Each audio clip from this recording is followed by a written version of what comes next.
Well, it's time to start the game back up. Last time, if I'm remembering right, I did a 6-hour stream of this rather than 3 hours. I should really not do that to myself. I have a set amount of time for a reason, but... hello, good to see you, Drainer. And I appreciate the love, even if it's not necessarily for the right reason. Anyway, so last time we were playing this, we got to a point we're now actively going to be hunted down. And hopefully not die a horrible death. Like, if we're lucky. I don't know how lucky we need to be, but I mean, I do enjoy not dying. And hello, John. Good to see you. Yeah, let's jump back in. Got a lot of stuff going for us. I think the first thing I want to do is try and help out. Yeah, I did see it, Trainer. Don't you worry. Don't you worry. I just decided not to give you any kind of like answer to it. I don't want to acknowledge. Yeah, first thing I'm wanting to try and do, disable my tracker. I also want to get ship mined for in there. And I'd also, if I can, quite like to just, I mean, where is it in here? Not gonna be Sabine, is it? No. Not Ambergus. I mean, what I want to do is fix up the bar. I don't know if it's a quest. Reply to your cursed DMs. Of course, if you DM me, I'll reply. Can't pretend I haven't seen that. I mean, all the demons in, like, the Dark Souls games have a large, like, ass. It's just... it's how it goes, for some reason. Also, I've got upgrades available. Do I want to upgrade? Interface I don't care about, so I'm gonna say no. What I'm gonna do is... probably self-repair. Quite nice. Anyway, as for what we were doing last time, ship mine fragment, hooray, we need one more, we're doing fine. I still need a bit more money, so I'm gonna go here. I'm gonna go stick this into here, gets us a bunch of money. I like money. Because, yeah, we need to get ourselves fixed up soon. I do need to try and work on that. Next, we want... like, you're gonna sell me ship mines. They are. Oh, that's a lot of money! It doesn't slam trickles. Okay, I didn't know that. That is rather cursed. But I didn't know that. Anyway, Ort Exchange. No? Not what I wanted. That's my crypto market. Where was I wanted? Is it Ort Fabricator? Yes. Making a ship mine can help out the mercenary who's been stranded in this area. That's important. I'm happy to do that. Hello, ship mines. There we go. I'm hoping this pays off in some way. If we get a point immediately, do we want to spend it? Use scrap to self-repair, I think I quite like. Because, yeah, we're going to be getting scrap quite easily. Yeah, over to here. We've got her again. Quick drink before I start reading out the dialogue. Drop the ship mined core onto the galley table with an empathetic bag. And Kita spins around from where she's been poring over some documents on her sleeve. Holy shit, Sleeper. Did that actually land a ship mine? She rushes over and hits the huge cylinder, turning it back and forth. Well, shit, might actually work. She smiles wider than you've ever seen. Where'd you get it? I mean, I built it. Built it? Well, you're full of surprises. And Kita bangs in the galley wall. You're right, Amber? The Sleeper got you new ship mines. Sound echoes down the ship's passages. I have to admit, being in a small space for Nikita when she's this excited is a little intimidating. Nikita puts the ship mind back on the table. Start a process of fitting it as soon as I can. I might need your help with some of it. She heads back towards the counter to grab her slate. Isn't only good news today either. Looks like my good karma is finally coming in. She throws the slate onto the table and spins it as you can see the screen. Take a look at this. You see a list of names and numbers. Nothing that exciting, along with what looks like a transit timetable. I found them. The thieves? Okay, exactly. Well, a thief, singular, points at a name on the list. Or more specifically, Ashton Cade. As his pass that was used to access Amber and slice the shipment. I thought he might have been killed or robbed, his pass stolen. Turns out he crossed Founder's Gap the very next cycle. And you've just been hacking transit logs. That's good. I know some of the crew over at the ferry. Old Mercs used to run in and out of it when I worked with them. I saw them in the Overlook, and they mentioned they saw Ashton crossing. I checked the manifest and there he was. Looks suspicious he hasn't said any word since the theft. To anyone wanting to hide out, might head to the Greenway and go to the ground. Flexes. We won't get far though. There's no real docks out there. Only a couple of jetties in the wastes. We're gonna try and hunt them down? Not yet. First, I want to ship the shipmind. I want to fit the shipmind even. He pauses. But maybe you could help me out. I mean, sure. It's like this. Head over there, especially in Amber. He'll spot me a mile off and go underground. He'll find a way to slip the station, or he'll bury himself so deep in the waste no one will ever find him. But you, Ashton doesn't know you. All I need is for you to go there and sniff around. Not at the commune, not stacks. You'll have gone to the edges, the margins, of the wild places. That's what Ashton likes. You see him, you locate her. Hang in this.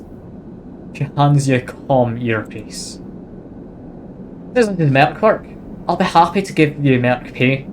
She shifts in her seat. Thing is, I haven't got much left.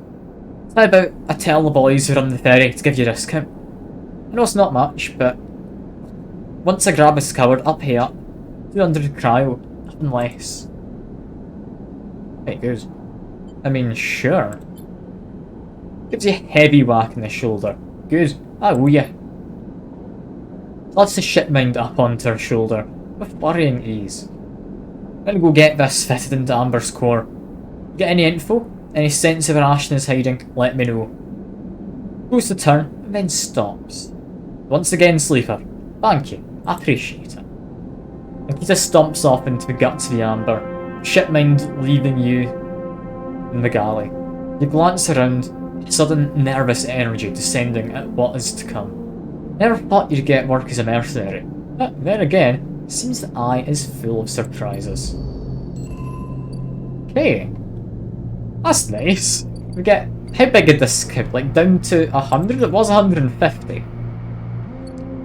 We get a 30% discount. That's quite nice.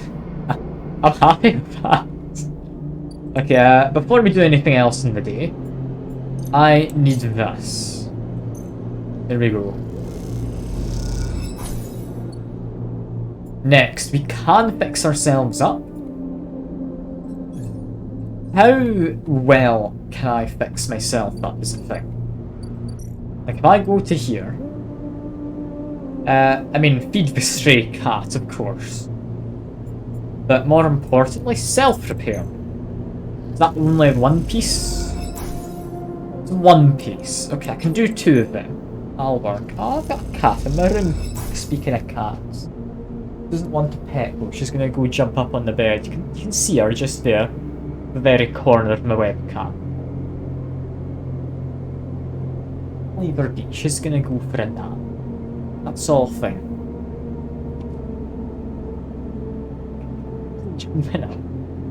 Love cats, I do. Anyway, speaking of cats, feed this one. Ooh. I don't know if this is a continual thing we get to just do. I'm gonna do it once a day. I don't need fed more than once a day. As for the rest of it, find Ashton, no. Crack Conway? That... Where do I go? In the waste. Okay, so I need to go into the Greenway. Got it. If I'm heading there, I need money. Not a lot, just enough that... I mean, actually, that does count as a 6, doesn't it? 100% positive result. Yeah, I'm gonna get some money. We need the money currently. Reroll that dice. 3, boost it to 4. Yeah.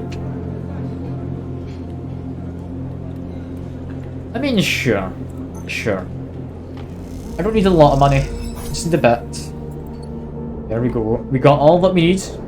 All that we need.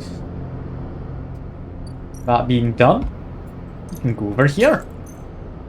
I don't know what we're gonna find, but seeing as we're able to go over, that's quite nice. Here we are. We need to manually cross over. Yeah.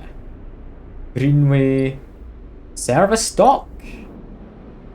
Okay, that's what we're waiting for Feng for. I mean, what was it I should say? Why is it you always have to wait for him? Is he going to be one waiting? Got commune. More exploratory stuff. And then the wastes. Okay, the wastes is where we need to go, isn't it? Fairly certain. Do you have anything to hack? I mean, we do, but why is it all dark? Greenway Gate. There's only the one place. Oh. We need a proper key. Greenway Cipher. Okay, that's interesting. I'll come into it later. As for up here, we can become a member of these people. Like endurance and engage helps me in that regard. Going out into the wild. Okay.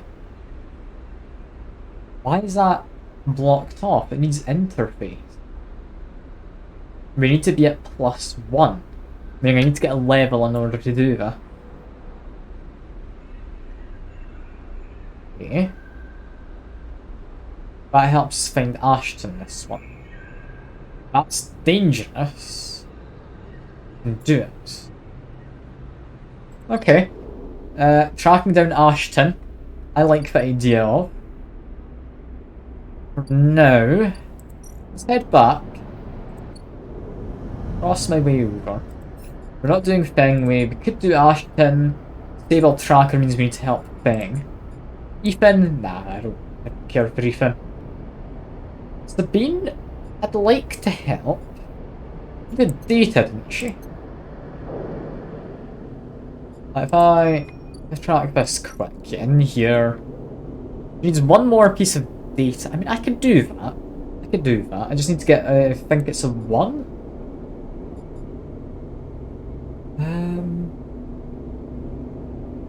Okay. Emphas. Who's Emphas? Is that Mushroom Man? I think it was.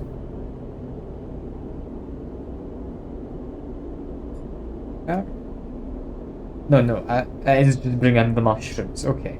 No, I was just looking at that. Just gonna ask where Emphasis' stall is, but no, we've definitely done that. Then this one, I like the idea of doing that engineering one, but I still need money. Is the thing. So for now, end the cycle.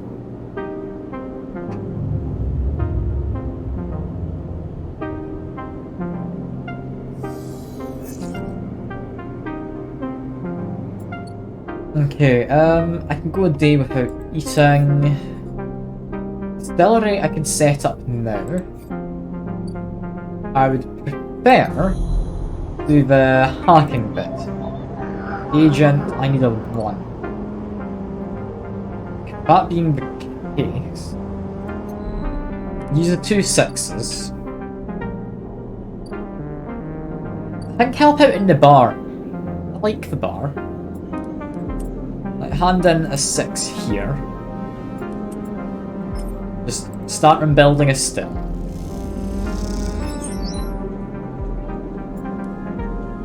And I mean, I can put in this. 75% chance to go fine. I'm happy with that. Yeah, we've got a positive outcome anyway. There we go. Palestine's back from nearly finished, still in tub, hands on him. Look at this. Grins. We're like distillery in auto school, right? Squeezes you around the shoulders. Thank you. So, ingredients. I think I've got most of it covered. Between the food factories in the low end and farm stacks in Greenway. However, she pauses. There is an issue. Okay, what are we doing? Well, Garol, the drink, as you probably guessed it, is named after Garol mushroom. It gives it that golden colour and the earthy taste. Alcohol is infused with the mushrooms along with spices. That means you need Garol caps to make Garol, but no one wants to support this. Distilleries in the Greenway are taking all the stock from the farms out there. It's hard to get a single cap across Founder's Gap. However, I have an idea. He smiles. We can grow our Garol caps here. Gestures at increasingly equipment-filled back room. I mean, you sure? Totally sure. Hala puts her hands in the still. We distill. We set all this up. How hard can growing mushrooms be? Need light. Barely need soil. We can do this. She pauses. At least it could, if we had something to grow them from. This, like, spores. Exactly. Suddenly, you feel like you've walked into a trap. And you are a perfect person to get you those spores. He nods rapidly. Think about it. You built a still. You're great at a plan. You know the eye like the back of your hand. Should I go on? I mean, I don't think I've touched plants before. Well, I just found the Greenway. I'm gonna quickly close my door a bit. There we go. Be modest. Pats your shoulder. Can't leave the bar. Other people picking up shifts. Grimaces. I'm saying it has to be you. Oh, I'm a real softie when it comes to this. I just can't say no to her. I can't say no. Whatever. I'm happy to help out.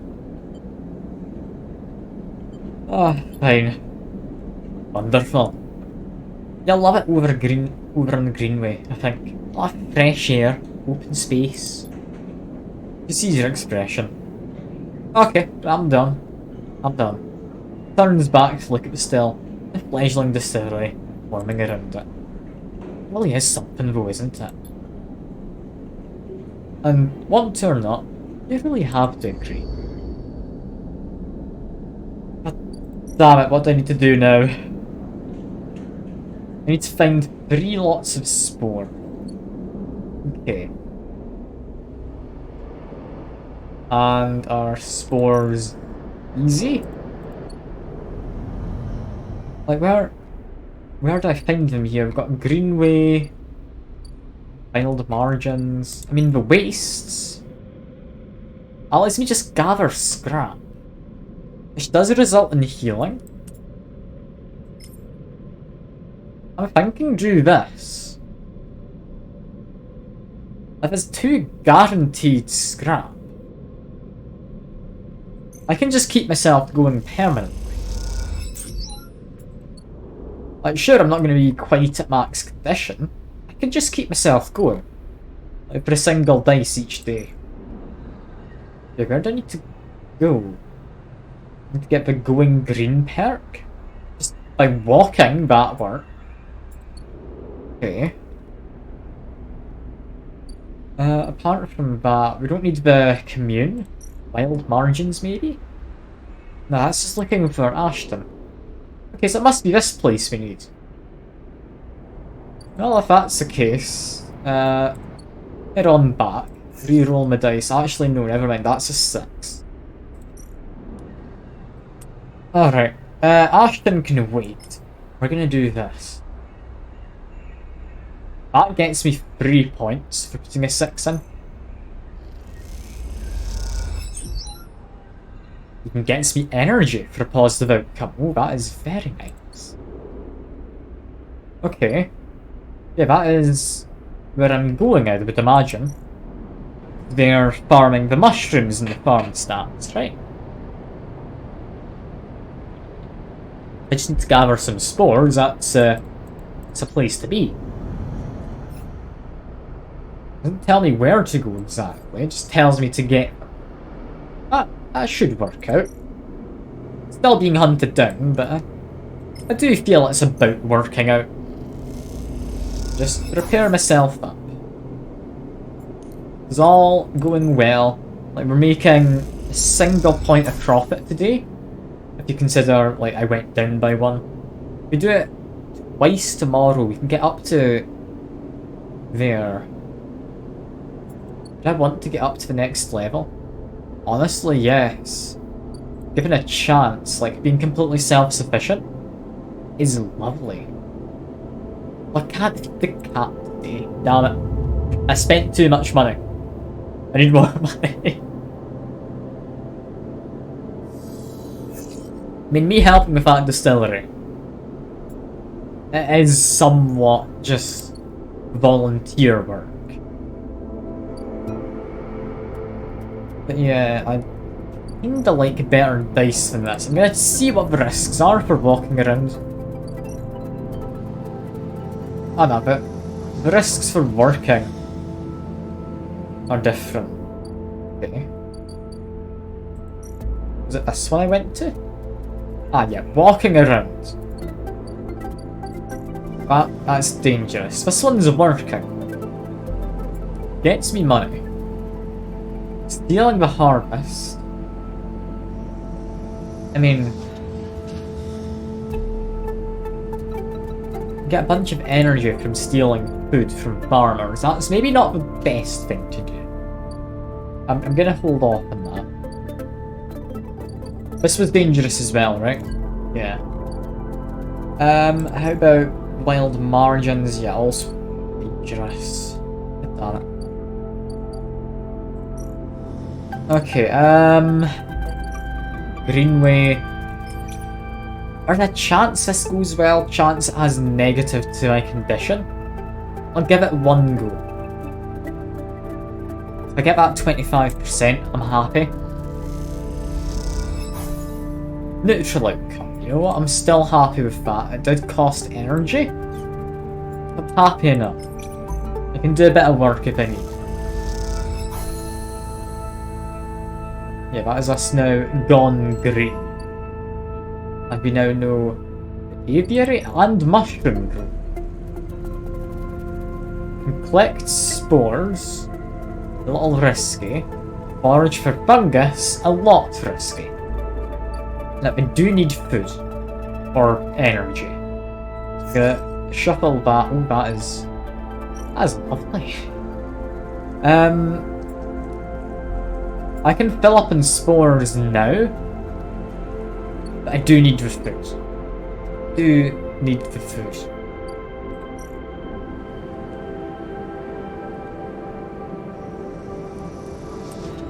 I mean, 5 energy. If I steal it once, am I all that bad? Answer is yes. Answer is yes. I didn't get caught. Steal an energy. Head out here. Stick this in, do this once more tomorrow. That's me up to 5 dice. That's worth spending a dice on to do that. I don't need scrap for much else as a thing. And get spores as well in a minute. Head on down here. Like, we've got a long time until this happens. Well, how many is that we've done? 1, 2, 3... Done 6. Meaning there's a total of 24. I mean, 8 left is fine. Could be worse. Could be worse. Yeah, let's just continue to heal myself. It's all fine. And I was gonna leave to do something, but no wait. We've got nothing else to do, we're out of energy. End the cycle. We just need to go hunting one last time. Or, like, scrap. Scavenging is probably a better way to put it. Cross over here. Yep, scrap and I'll be fine, but Feng, you take priority immediately. Into reserve stock, Feng is already set up. Crouched among stacks of equipment, he's leaning over a terminal, bathed in a blue glow. Looks totally at home. What's his voice? I'm trying to remember this man's voice, I can't.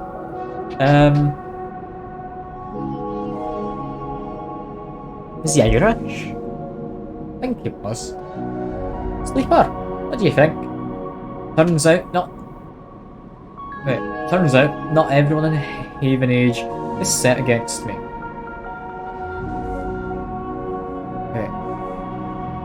Okay, I don't think there's meant to be a quotation mark there. Okay, Sleeper, what do you think? Turns out not everyone in Haven Age is set against me. A couple of my old system pals managed to ship me some of my old gear. Gestures, a pile of blinking hardware. I mean, that is some nice kit. I can't see it, but I assume so. Feng does a mock bow. So what are we doing then? One massive smoking gun. He raises his eyebrows. Feng beckons you over. He has a set of scans of the waste on his terminal. Heat maps of activity overlaid. Chunk of derelict rim is blotchy with bright red and orange marks. Does it look like a wasteland to you? Feng shakes his head. Hundreds of Conway machines out there, all lined in concealed hangars. A whole underground facility to support them. Hardin has got a crew out there putting them together. We must have shipped them in piece by piece through the shipyard, ready for assembling out here. Like a fleet? Like a military fleet? Or what? That's Conway's whole thing. Remote operated vehicles, drones, cutters, salvage haulers, the full set. He's trying to do the space age industrial revolution. Maybe Hardin masked this whole thing as an effort to clean up the wastes. There's no way this is about pulling scrap off the eye. Feng looks worried. Why is Conway in the mix? I bet no one in Haven Age knows a corporation is setting up on the station. Not stupid either. These scans are the best info I can get. The waste is cut off from Eye's cloudy networks. And the Greenway is a total dark zone. No data can come in or out. Give it a go. No use. You'd enter cloud, and there's no cloud to speak of. Turns and wings. That's why I'm gonna pay them a visit. Pay who and how? You forget, Haven Age come in and come out there all cycle. I should be able to get in as long as no one I know sees me. Grimaces painfully. I need you on the outside, help disable security systems, and cut me a pathway through. No cloud access, but if I can get inside, I can open up nodes in the network. I can work in tandem. It's a massive facility, very deep down there. Miles of corridor and ventways wrapped around cargo bays and hangars. It'll take more than a few cycles to work through it. As long as you can keep them off my back, I know I can rip what we need out of there. Pulls a handful of ripper worms out of his pocket and hands them to you. These are the last of my little helpers I managed to salvage, so make them count. Modified them slightly. This time they'll feed their data threads back into a system that are tunneling into, creating a nasty little feedback loop. We run it like we did with agents. Hacking nodes, ping the and locate the ports of the security system, then slot the worms into those systems and let them go to town. Points to fuzzy silhouette of the buried facility on the terminal. There's an entryway. This is where you can get access to slot the first worm. I'll try their perimeter systems and get me past the first cordon. What I need from you is to keep your eyes on the facility after you kick things off. You see me pop up a security system, server bank, to break in, slot a ripper through, and disable it as soon as you can. And if I'm unable to, gives you a hard look. Miss a system? Do you wait too long? You're gonna find me. Simple as that. Claps you in the shoulder. I need you focused on this one. We're gonna let you fire the starting gun. I won't go until you slot that first one. Leave track of running in the terminal here, so come back here when I see the progress. Effectively pats the top of the screen. Alright, thing. Don't worry. You can run rings around their protocols. I've seen it. Then get stuck. It's all in place. All you need wait, you just need to make your own preparations and slot that worm. Stretches. Just don't wait too long. I'm getting bored of all this sneaking around. As I'm inside, I'll get the proof we need to end this whole thing. No matter what. I need to check the terminal. Can't take longer than 6 cycles in this thing. Remember that. Stands up. Oh, one last thing, lowers his voice. If I get caught, or you can't reach me, or we're out of time, one thing I need you to do. Seems like your last will and testament here. Take whatever I've managed to pull up to that point. All the data. Slot that stuff straight into relay I've set up here. Points to pile of servers and terminals. Hooked into dock with cables as thick as your arm. I repurposed the dock's SOS broadcast system to beam out whatever you put in it. Any with a terminal, a slate, or a server in the eye will see it. That means Haven Age, Yataghan, the hub, everyone. No matter what, that isn't sneaking away this time. Got a bit more to do here. The moment you slot that first worm, I'll make my move. Gives you a parting smile and turns back to the terminal. Okay. He's putting a lot of faith in me. Nerves hit you as you make your way out of the service dock. Time to prepare yourself. Okay. I need to be prepared before we start. I mean, gather scrap. This will get me to not quite peak condition. Yeah, we need to do one more to get to peak condition. There we go. That covers us for, I believe, should be 2 cycles? 4 scrap, 1, 2, 3, 4, go down again. Yeah, 2 cycles. We'll be fine. We'll have 3 bars in here until the third one is gone. We're at as good condition as we need. Okay. Now that's been done. I mean, do you care more about mushrooms or spores?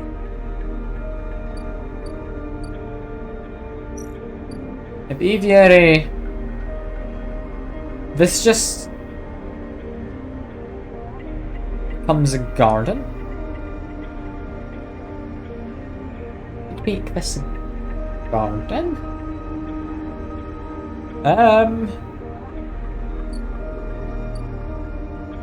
Okay. That sounds interesting. I might do that. That might be like another house or a hideaway or something when things go wrong.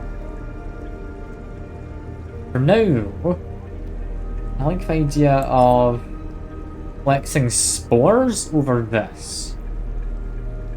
Well, that does give me condition. I don't need condition right now, though. That's fine. Let's just get some spores. +2 should be a positive outcome. +1 should be neutrals. Plug in this. Yeah, there we go. Got all the spores we need. I don't know why I'm helping set the bar. I'm being hunted down. I mean, they've been kind to me. Like, owner, and I'm assuming the rest of the staff have been kind to me. But yeah, this is the spores we need, right? Let's see. 'Cause if I'm able to take some mushrooms from her and into the other guy, like that is the optimal way to set this up. Yeah, now she's cooking up the first batch, takes cycles. Yeah, because she's growing stuff. Fair enough. Well, let's repair myself. I no longer really need money, but I do want to feed the cat. I might get a bit more money tomorrow.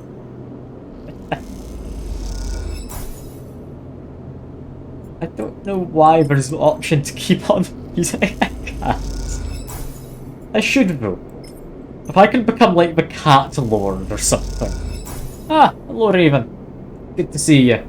It was it Apex you were doing it? Sorry I didn't drop by, I was busy with stuff, but I hope your stream went well. I hope it did.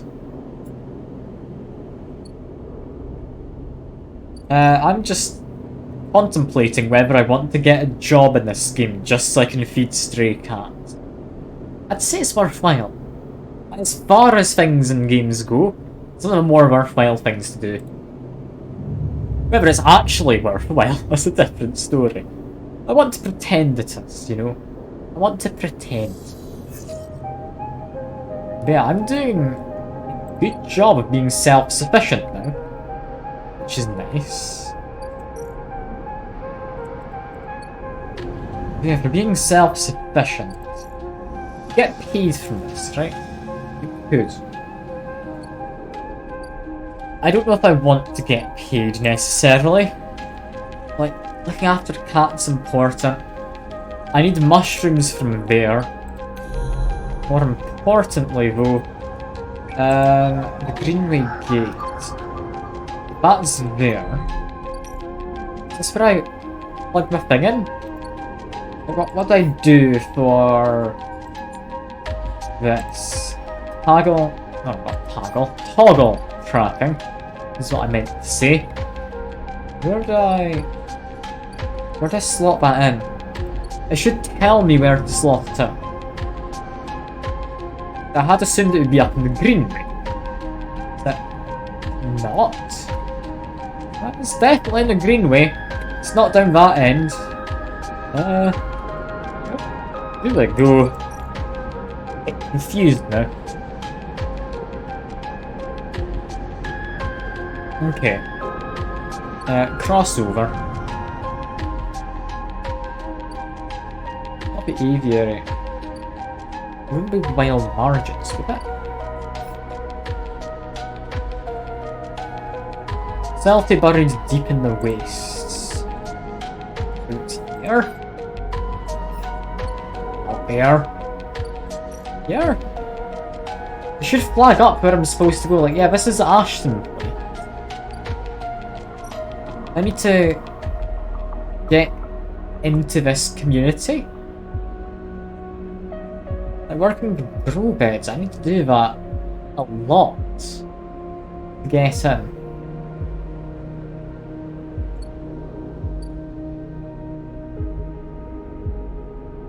Okay. I like the idea of getting this. I don't know what that is, but where am I supposed to go?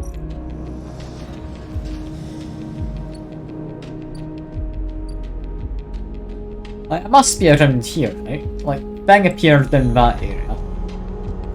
can't get into here. Where? Ooh, it has to be here. That's where that first hack is. I mean, I just need to plug my pieces in and hope it goes well. Kill the guy, give you the Estus flask. I mean, up to you. If you want to murder people in your Souls game, go ahead. They're not gonna come back, and they could be a tough fight if they fight back. Like, it's not guaranteed to go well. Like, it would be nice if it was guaranteed, but it's never guaranteed. It's a Souls game. It's tough. I mean, for a reason as well. But yeah, Prudence. Die anyway. So you're just speeding it along, are you? Of course. Okay, I'll plug in this. That's guaranteed neutral at the very least. Yeah, reroll them. Okay, we've got a 1. We need a 1, actually. Kill me, get more souls. Look, it's up to you. I'm not gonna tell you to kill a man. A new tribe discovered? Join the commune.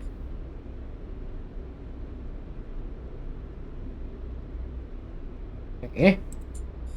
I didn't expect that to be a drive. I want to figure out how to do this. How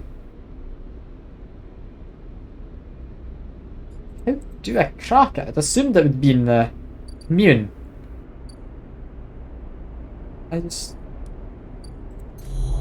Like, do I need to find an agent somewhere? Oh, that's all I do. Okay, we do that tomorrow then. Okay, that's actually fine. That's a lot more manageable than I thought.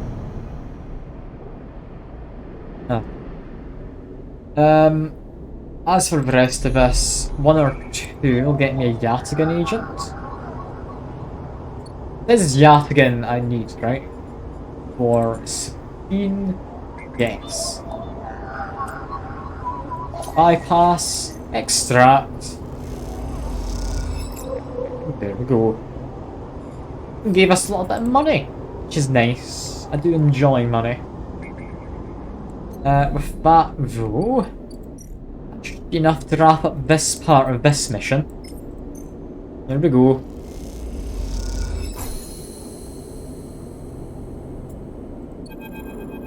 Let's see. Clear away from the terminal. Final cache of Yataghan data is uploaded. Mere crackles of white noise. Sleeper? Sabine's voice, weaker than before, comes through the haze. It's Sabine, yes?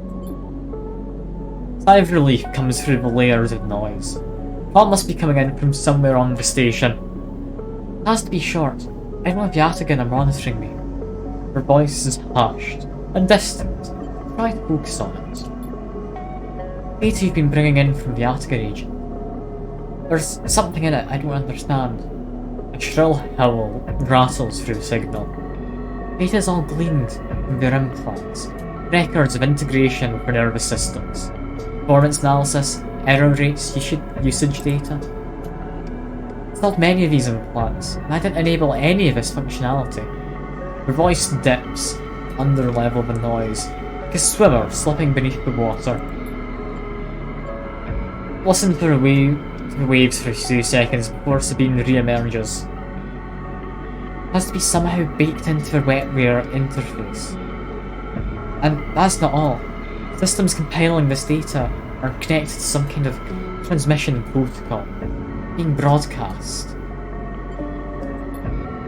Every Yataghan agent, every Yataghan enforcer has equipped black market implants, retinal enhancements, adrenaline boosters, pain suppressors. These implants are gathering data on themselves, on enforcers' bodies, on their performance. But I can promise you these foot soldiers have no idea what's going on. Background tone switches, dropping to grainy rumble. If they knew, I don't imagine they would be happy with the situation. Yataghan could have mutiny in their hands. You lean towards the terminal, straining to listen to Sabine's faint voice. You need a few cycles to pull us all together, but this might be the information you need to pressure Yannick into releasing my debt. And yeah, Yannick, we need to ask, figure out what's going on. They pause. It's better you don't know him. Put it that way. Suddenly, a banging echoes through the call. Sabine's voice is suddenly whispered, panicked. I have to go. Back in 4 cycles. Then the sharp crack of disconnect, and silence fills the apartment. Step back from the terminal. What does Yataghan have to gain from monitoring its own members? Try to recall what you know about the gang, but you have little to go on. Think of Toshiro, Sabine's minder, and mirror teardrop implants set below hard eyes. What data could we possibly be gathering? More importantly, where would we be sending it? Flexibly rub your forehead, trying to think. You really trust Sabine? Had they come to be the Yataghan's doctor in the first place? You think of her kindness, her care, also that glazed look of recognition that they gave you when they first met you. That look stays in your mind as you slip back out of the apartment, glancing around as you close it up, and drift into the corridors of the station, unable to shake that unpleasant sensation of being observed. So, I might be being watched. There's no guarantee, but there's a possibility. Also, if I work here, I mean, I should gain money. Worst case scenario, I only gain 10. That's fine by me. Positive outcome. Oh, that is actually quite lucky. Positive outcome means I get to go and eat. I do enjoy being able to eat. There we go. And I think that leaves us enough to feed a stray. Hooray. There we go. Stray has been fed. And end the cycle. We're doing well for ourselves. Got a lot of timers going through right now. I think it's time we help out Feng. I quite like the look of these, so yeah. Time to help Feng. That timer's not going down. We need to get our tracker disabled sooner rather than later. Because, I mean, guy who's destroyed like an entire ship staging as an accident. He's someone to worry about, I feel. he's not the best. He's not the best company. But yeah, into here then. Let's help Feng.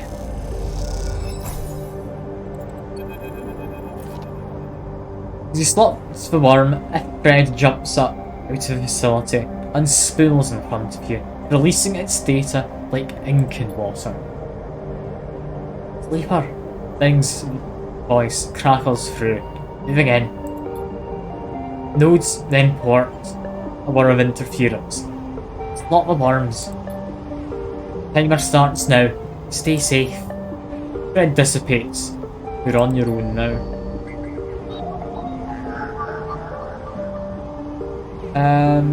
Okay.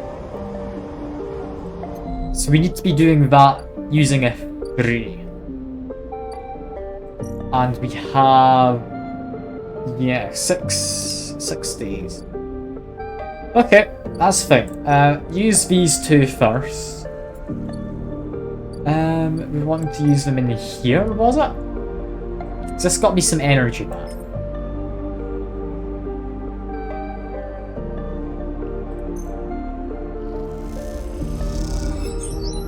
Okay, that's enough for that. Our other one, we want to get a bit of scrap. Help with our condition. Although, wasn't there something I could do using my stealth to gain condition as well as another benefit? Is it in here? No. Is it mushroom hunting? Yes, mushroom hunting gains condition. Do this. Plus condition.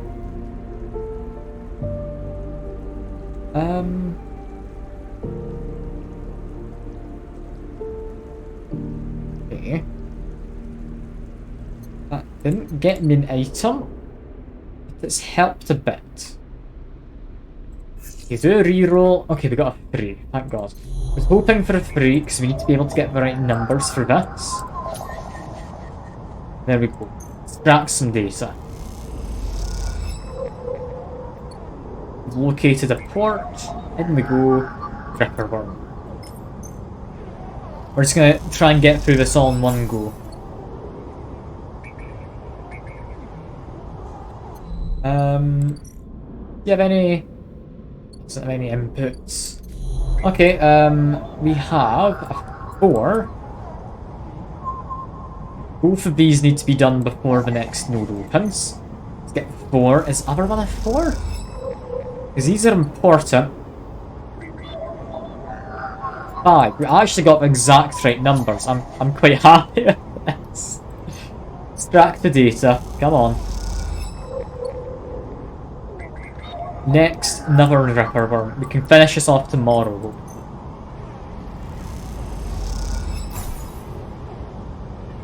Layer X unlocked. Also plus the thing's progress. And oh god. Okay, we need a 6. Okay. 5. I'm assuming a 4. And a 2 6s. Okay, that's good though. We have 6 days. We've got 3 pieces of progress. I'm happy with that. We've got enough condition, we've got enough energy. Energy lasts us 2 days. We can do this. We can actually do this. End the cycle. Come on, please give me like a 5 or a 6. Preferably 2 6s and a 5. 6 and 2 5s. Good enough for now. Good enough for now. Jump over. We're fine. Yeah, we'll reroll after helping Beng. Beng takes priority currently. So bypass here. Bam. Helps us a bit. Check in a 5. We still need another 6. To reroll them all. No, don't reroll all of it. Ben can wait a moment if he needs. I'm gonna use the 5 in here, because gain condition, I don't want to let that fall down. Okay, it's a positive. We're still not getting the mushroom.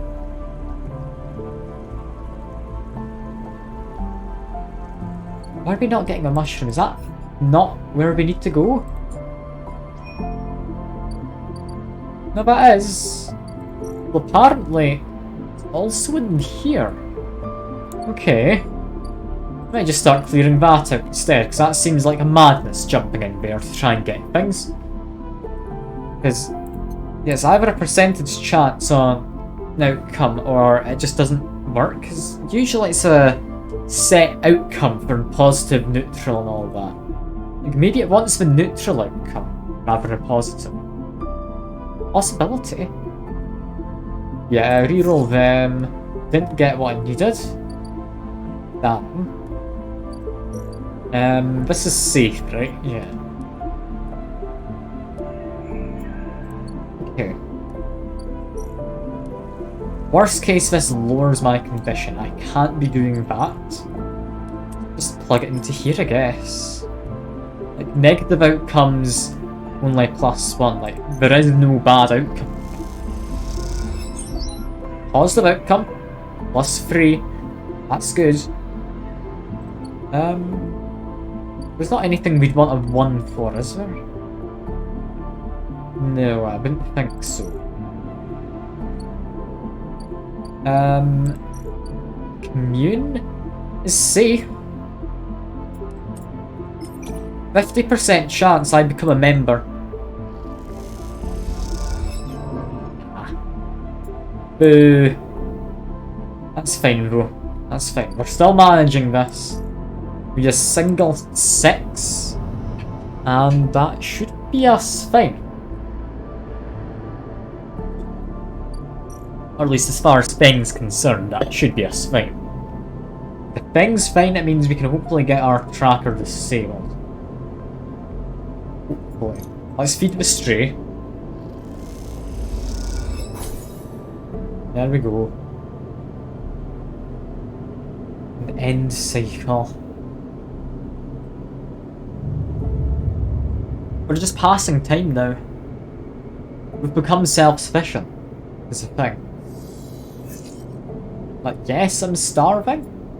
It's quite bad, but I'm starving.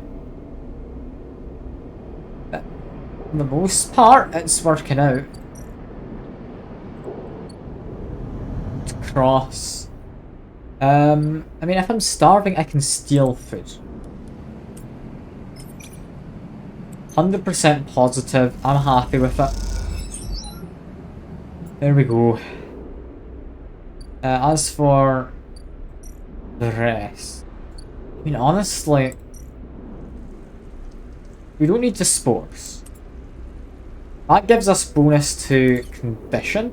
We're gonna work on the aviary to actually get the mushroom.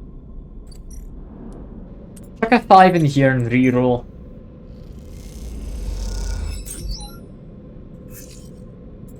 Damn, it's not got us a 6. We just need a single 6. Thankfully, we've got a lot of days left. We've got another 3 days to get this 6. But yeah. Okay, up here, we can just do this. Bam, we are a member now. That gets us an upgrade point. I am apparently communist according to achievement. Oh, this is brilliant. I hadn't thought I'd be a communist. Alright, there we go. With that now upgraded. Oh, we've got a house. I mean, it doesn't come with cats. But we are a member over here. Got botanist. Oh. Get down into the Hyper compound, following a blue painted line that is labelled Laboratories. Member you were assigned to work with told you they'd ask to see you, but you still have no idea what about. The line takes you to Blue Door, and through the glass roof chamber, where a network of stems and leaves filter the sunlight coming through the ceiling, casting the whole chamber in a strange yellow-green. What voice? I've got no idea. I'll just use the same voice. Sabine. Peaceful, isn't it? Distracted by the green, you missed the woman standing at a lab bench, camouflaged by the dappled light. Welcome to my sanctuary. It smiles. Come, let's talk. Says and beckons you closer. So this place is sanctuary? It's supposed to be a lab, right?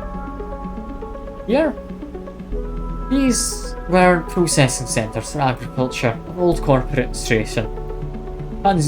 She offers you a hand to shake. I'm Rico. Earn Buddy program at Hyper. A funny program? Yes. Plants in the Greenway are vital to Hyper's continued existence. It's important we understand them. She lifts a tiny sample jar. Yellow spores dance inside. Hyper lives off the land of the Greenway. It's what allows us to live like we do. No one here paid, or is paid. Sleep here, we feed each other, we work for each other. Rico walks away from the benches and waves for you to follow. Opens a small door and leads you down a glass corridor surrounded by vivid green. All this, he says, gesturing at overgrowth, it's kind of miracle. She looks at you with bright eyes. What do you think usually happens to plants on stations? Like this. Right when they're abandoned. You'd imagine they keep on growing. But yeah, only if they're in a self-sufficient environment. Only that was true. No, they do not. They dry up. envied I. Feeling see left at crossroads. Here, injured. Smells to herself. Actually, oh, we thrive. Look at the bright tendrils wrapped. No, you look at the bright tendrils wrapped around the metal frames of the corridor. They look dominant, strong, like we're taking control of this place. Rico continues. Worse, saw him trying to create a stable biosphere here. Patchworking the surface with gardens and algae tanks that feed into a network of microbial reclamation systems. The Greenway is always envisioned it as extractive, a place from which the harvest is removed and sold to those living in the station. Not a closed loop. For this reason, collapse came. The Greenway should have gone with it. Erlen himself was so convinced of it that his first colony never even came here to try and reclaim it. I instead relied on outside favours, influences, shipments from the inner system, small-scale agricultural systems like kelp and fungal farm stats. And yet, here we are, among growth and decay, biosphere flourishing. When Haifa came here, we expected to find only vacuum-dried stalks and leaves, and perhaps some fungal colonies hidden in the mulch. But we found a jungle. With this, Rico hits a button on the wall and leads you through a large pair of double doors to the huge, impossible chamber. Every kind of green. Pale algae tanks to the dark vines that surround them. It's wet too, a rarity on the eye. Condensation clouds the light from the high glass roof, like gathers in the shiny, broad leaves of the shrubs. How is this self-sufficient, though? I mean, I guess it has to be somewhat, but surely it would have to be maintained. I don't think a corporation would like the idea of leaving it to be able to sustain itself. That is exactly our question. Rico turns to you, visibly excited by the room you both stand in. It makes sense. In many ways, the system is stabilised. Unlike farm stacks closer to Gap, you need input to support their meagre output. This place runs itself. Perhaps Solheim managed something new here. Perhaps we tweaked plants or built new systems buried deep below us. Or perhaps their collapse caused some fortunate cascade, unlikely chemical reaction within the biosphere. That's what I'd like you to help me find out. Turns to you, her forehead wet with dew. And what am I supposed to do? Yes, you. Rico sits in the ceiling. These halls run deep, sleeper. I'm getting old. Stamps her foot on the metal grating of the walkway. What is causing this? Be found in the groves deep in the Greenway. Haifa won't spare anyone in the expedition. Too dangerous. And unnecessary, they say. I can make the case. I can't get involved. You sleepers are hardy beings. I know that much. You can speak to the eye, uncover its secrets in ways I never can. He holds out an arm so you can help her stand. Give me samples. Spores, seeds, blooms. And I can grow in the lab and study them. Deeper they're found, better. I mean, sure. Thank you, she smiles. Thank you for listening. Rico leads you back out of the huge chamber, through the passages. It's a little slower now, and stumbles on the steps. Help her where you can. It's good to have new blood in the commune, he says. Many of us have been here a long time, and you come through. She stands back at her bench, in the lab, stretching her legs. Go to leave. Come back if you find something, sleeper, she calls. There are discoveries to be made. You follow the blue line back up out of the compound, all the time thinking of impossible magical green. Hey. And that's wanting spores. I can get spores. Could also go here and do this. Like, This is more interesting to me. What is this place? What am I uncovering exactly?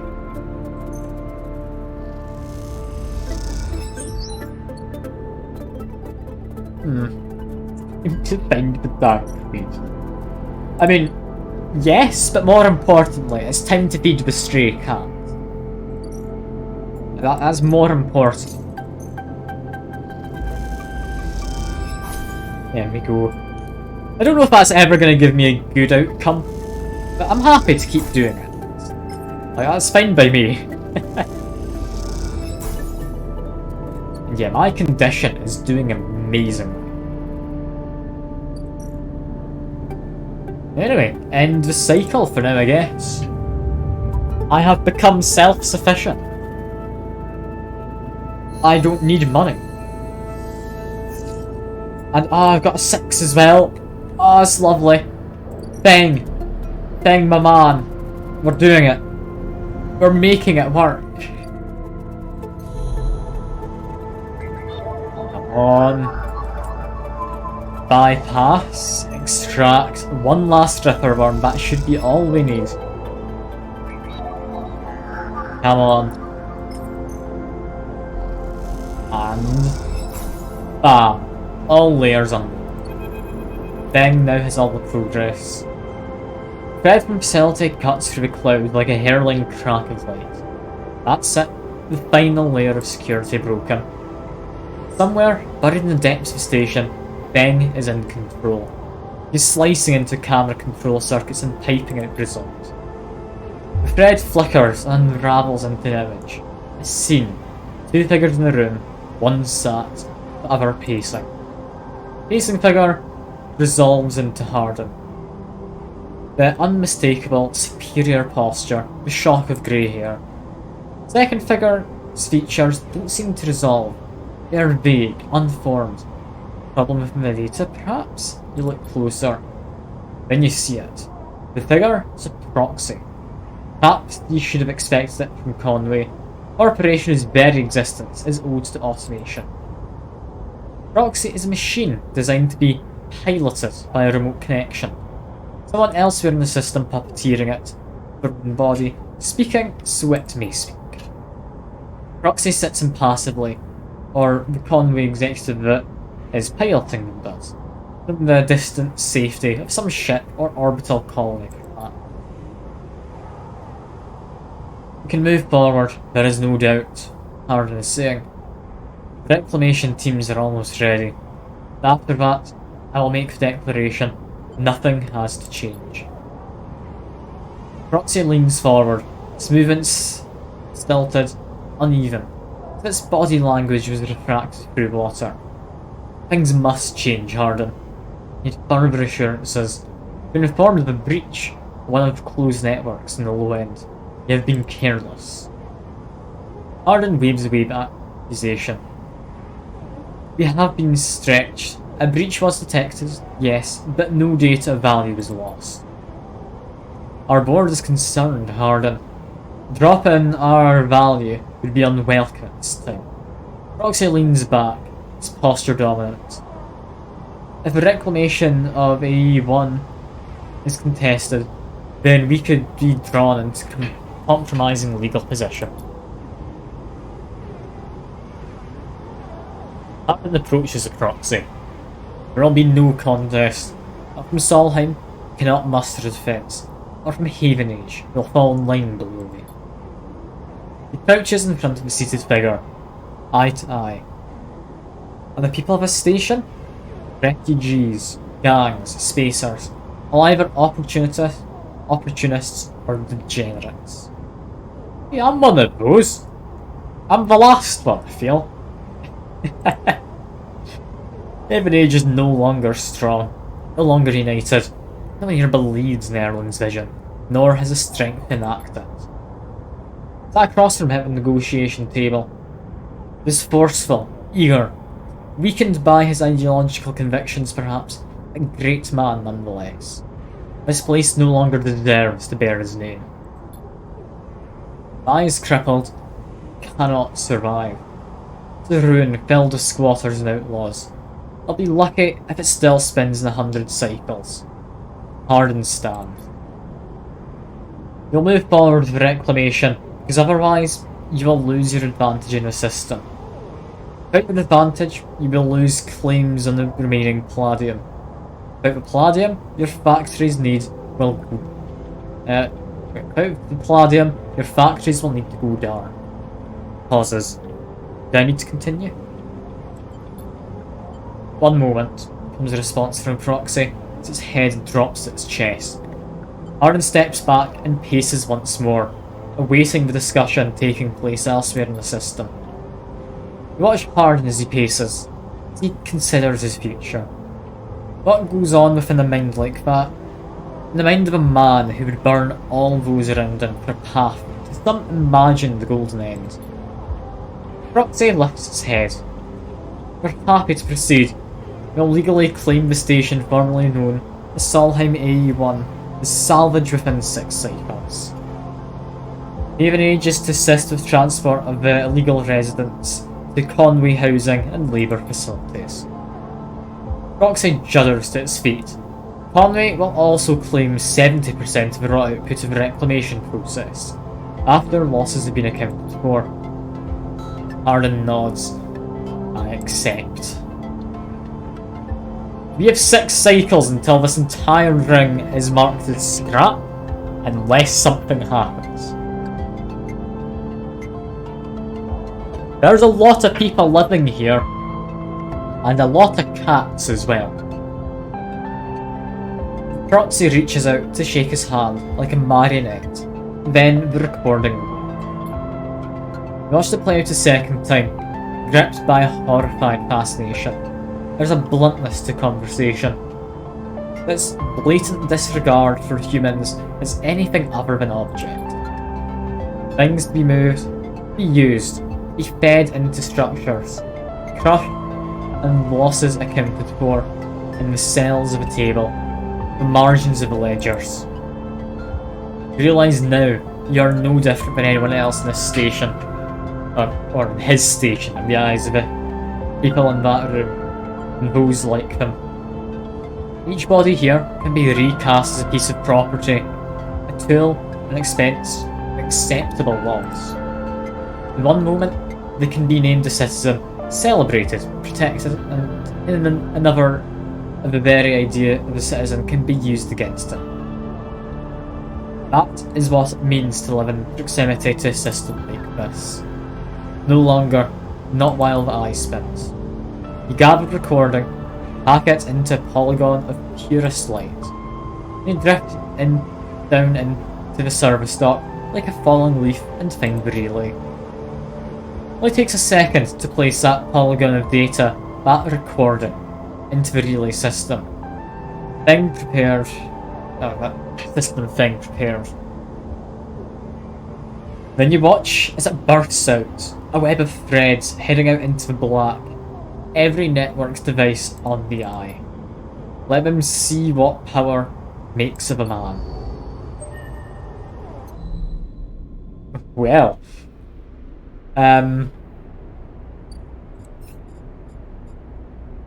What now? I feel we need to head back and check if anything's happened with Thing.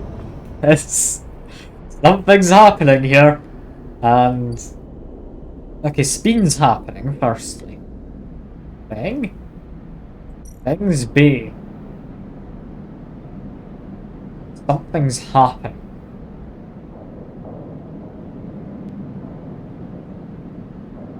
Okay. The Thing might not even necessarily be in the good books here. And Heaven Age falls under Harden's rule. Well, morally, Thing is in the correct. I don't know if he's going to be the one who comes out on top. That's interesting, that. Okay, Sabine, while we're back in this area. 4 cycles, Sabine said, and here you are, right on time, with no sign of them. You wait a while in the apartment. You dread descending as the cycle spins onwards. They should be here. I mean, check terminal. Check and double check terminal for messages or recordings. Nothing. Just a pale glow. Silence. Try to settle down, to wait. Sit in the bunk and stare out at the tiny room. Where the hell are they? He's back and forth around the apartment. The rumbling in the station suddenly so present and loud. You go to the door and open it into an empty corridor. You close it again. Knock.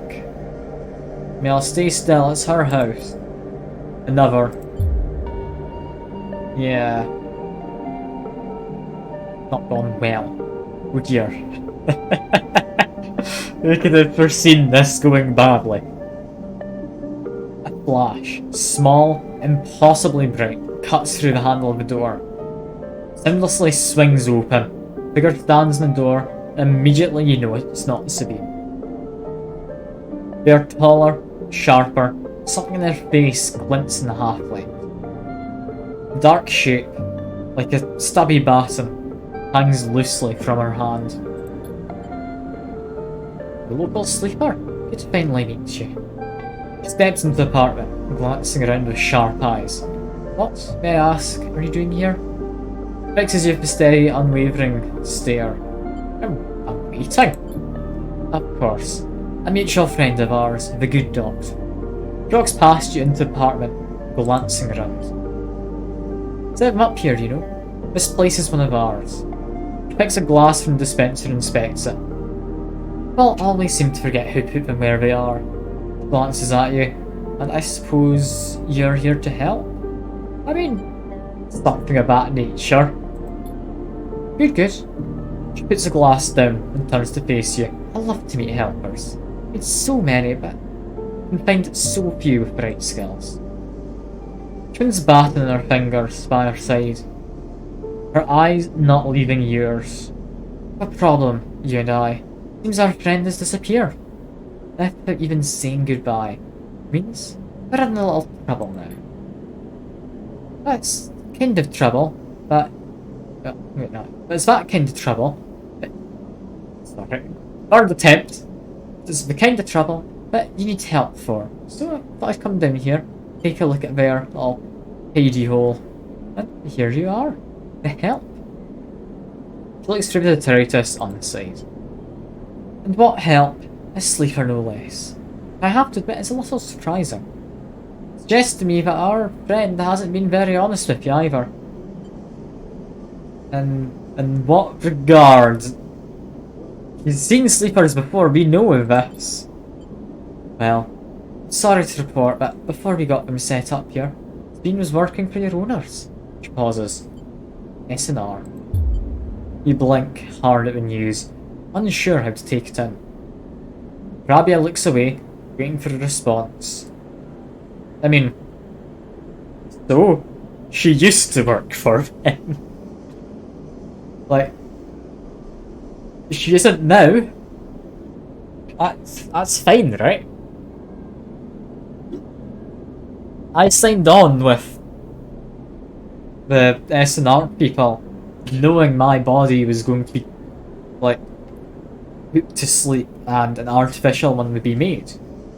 I knew this was going to happen. Like, in the context of the story anyway, I knew that was what was going on. My character signed up to it and said, yeah, that sounds fine to me. I mean, stay silent, sure.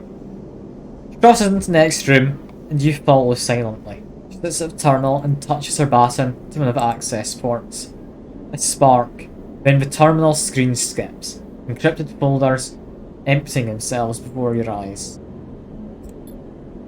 In the flicker of files, you see S&R letterheads and code forms. Ports laden with medical data marked with corporate logo, like a sigil of some kind. Rabia steps in from the terminal. Look all your bond. The files may even, or some of your files may even be there. The volume of documents is overwhelming, but they seem mostly reports in early emulation tests. Sorry, I was going to say emulsion. It's emulation. Surveys with sleeper candidates. Reams and reams of data usage. Sabine was an S&R employee, then Why did they help you? Rabia reaches over and places a vital stabilizer on the desk, breaking your concentration. It shimmers in the screen light. Viscous, clear liquid crystalline within the glass. We will of course keep up the supply. We're more than able to dispense important medicine even without the doctor. You hold it between your fingers. For a tiny moment, you have the urge to crush this object, the power it has over you. I'll ask Shiro to make those a little cheaper for you. I'll be running the surgery now. Rabia closes up the briefcase and holds it at her side. I have to retrieve our assets, of course, but I'm sure you understand. Rabia turns on her way out. There is no reason for us to become enemies, Sleeper. Come see me. I have an office nearby. We've good work to do, you and I. Meet me there in a few cycles. She flips out silently into the corridor. You look around the apartment. Feel the fear drain out of your body. To reveal the tiredness beneath. Okay. That's left me with the option to get any of these, but I think I quite like that you're just going for an upgrade point. Like, Intuit's a useful one. I'm probably going to invest in that. Yeah, how much for discount? 20 trial discount. I mean, that's fine and all. But yeah, not something I need. Not immediately, anyway. Yeah, you can only scroll wheel for this. I need to go awfully far to get to it. I was just hoping it would work. Yeah, I don't need the stabilizer, is the thing. That stabilizer I can easily do without. I'm not particularly bothered about that. As for in here, we might as well do this. I don't know entirely what I get out of here. Like, I just got negative outcomes, put that in. Bam, it's done. What is this? Germinating spores.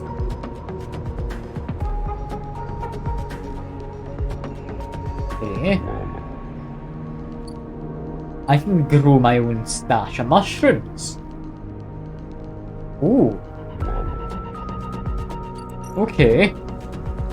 That sounds good. I'm gonna do that. Put in that, reroll. Still a 3. Am I willing to risk it? I only need 1, so sure. 75%.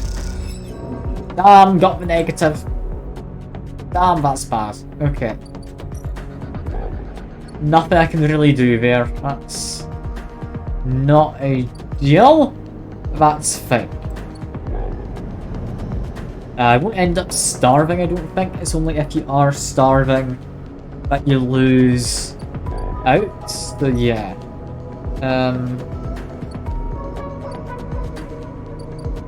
Need the cat. I need my energy back. I also have spores, but I need more. I need 3 copies of the spores for the grow beds of mine.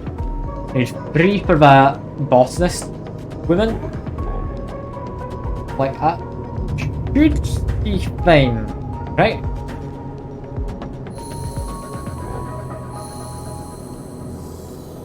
Yeah, now I'm starving. I didn't starve before. So that's all good. Only got 11 days until we die. What's going on? Like, the bar is done. And we're making good friends. Thing is tomorrow. Ship down there. We can probably work on that Merc contract, but up here is where we care about. Tal comes to you on shift when the bar is empty, tapping on the shoulder as you clean the bar. Is it ready? He's grinning ear to ear. The girl? Obviously. Grabs you by the arm before you can ask. Before you can ask it. Yeah. Grabs you by the arm before you can ask her, I'm assuming it's supposed to be anything else, and drags you into the back room. Smell hits you immediately when you enter. Cocktail of rich fermentation and chemical sharpness. The room is warm and bright now. the newly installed lights making the place look clean, whether it is or not. Hal's already pulled up a couple of stools round a metal crate. There are 2 glasses, with a few fingers of pale girl inside, waiting. She smiles. I haven't even tried it yet. You can see she's nervous. Both sit at a makeshift table. The slight strangeness of the situation making you both jumpy. Hala hands you. Cheers, she says solemnly, and knocks the glass back. You do the same. Our sensation is burning. Sharp, nose-clearing blast of alcohol that has your brain querying whether you'd like to activate safe modes. You gulp the drink back, and it is only then, behind the burn, that you taste the earthy tones of mushroom. The wood, the soil, left behind like sediment, barely there. Not terrible. Quite strong though. Val raises an eyebrow. You sure? I mean, it has promise. We can taste what we needed to. Right? She swirls the glass and puts it down. Wait, I have an idea. Val grabs a metal bottle from the newly installed work surface. Drips some drops of water into the griddle. Try again. This time the burn is a warming glow. Harsh but fading off. The woodiness less heavy. There's something floral in among the marshy decay. Something fresh and bright that you never expected to find. Both you and Tala meet eyes. It's really good, right? I mean, yes, apparently brilliant. Tala grins with her whole face. That makes you smile too. I've had a very large part in this. Tala pours out some more girl, then adds some more water. Your actions already taking on the quality of a ritual. You both drink. Tala tucks her feet up behind her on the stool, holding her legs, looks down into her glass and swirls liquid thoughtfully. I mean, it's growing on me, I think. Like the fungus, we have too many spores. Tala laughs. Go steady. Wait to save some serving the bar. She smiles. Thanks for the backup. You clink your glasses together. Tala looks up at nothing in particular. If I ever opened this place, you know, she says out of nowhere, but is suddenly becoming words. This attempt at making a life for us, my family, when we got to the eye. We're refugees then? From Cinza, yeah. Oh, the Embers Moons. Takes a drink. I don't remember much.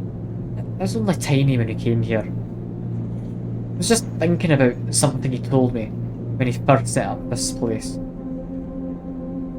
Yeah, when he first set this place up, what do you call it? The Batigan. He was afraid I was scared of customers. So he can translate it. It's the Overlook. These past few cycles, when I've been in here, I've been thinking I should rename the place. Looks at you. Ah, yeah. What do you think? I think it's a lot nicer a name than the Overlook. Looks away. Me too. Al picks up her glass. That sells it in. The Batayan. You both clink your glasses and drink up. Tala hisses through her teeth. Still harsh. She laughs, then suddenly grabs your shoulder. Oh, sleeper. Totally forgot. She stumbles to her feet. Launches over to the corner of the room, covered with a plastic sheet, and whips it off like a magician performing a trick. Beneath is a neat little kitchen. Sink, a work surface, and a compact oven with a hob. Your kitchen. I'll give you time to respond. You can come make stuff here anytime, as long as you promise not to raid the mushroom farm. I need rules for the girl. I was thinking too that if things pick up, you can start serving proper food at the Batayan. She laughs. Do you like it? It's perfect, thank you, Tala. Tala gives you a hug and quickly stands back. I'm sorry, I'm so glad you're here. Oh, me too. I love you, Tala. What a few friends. Tala tidies away with glasses, inspects the kitchen, checking if it all works. Small and salvaged, But after what you'd had to put up with, it feels like a dream come true. Later, when she's done for the day, Tala comes back through to the bar, and you share a glass of a good girl, one she didn't distill. This time, you talk about nothing in particular, sharing stories about regulars, or discussing the best place to eat on the eye, which, after everything that has happened, feels like a nice change of pace. When it comes time for you to leave, you promise to cook for Tala, and agree to let her know which shifts you'll be working in the coming cycles, then slip out into cool and rotunda. And in this moment, you feel, for once, at home. Ah, that's lovely, that. I like that. That is a charming end to that. Yeah, just upgrade this for now. Get my intuit up. That's lovely. I could just go cook some mushrooms if I want. That's brilliant. That's genuinely brilliant.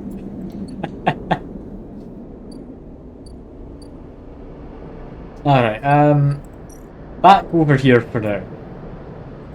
I'm well happy about that. I'm well chuffed. Because I am self-sufficient, I'll likely pop this at the end of today. So that I'll be fine condition-wise, regardless of what happens. What I did want to make a start on was wild margins out here. We get good results in here, like just plug in a 5, plug in a 6, refresh, hopefully do the same once more. Then we just get what we need, straight up. And, I mean, we could just try this. Reroll it. Yeah, re-rolling it was worth it. As risky, don't bother with that. Plug in this one. 50-50, it will give us what we need regardless.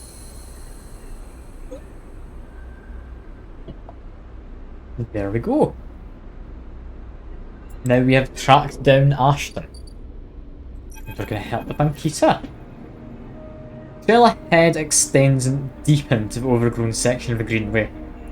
This far end of the ring, where the long, lazy curve of the greenway becomes the shattered landscape of the wastes, things are oddly quiet. Ahead stands a vast farm stack, broken from its access by rust or force, lying amongst the overgrown landscape like an ancient temple, stained with moss and algae, flows of green running out from its broken tanks, like a frozen, brackish tide. This is where Ashton is hiding, pretty sure. All your intuition points to the shadows beneath this collapsed superstructure. You roll the comm headset Ankita gave you in your palm. Gonna call her, I think. Put the headset into your ear and it fizzes with static. After a few moments you hear Ankita, Sleeper, you're located to target.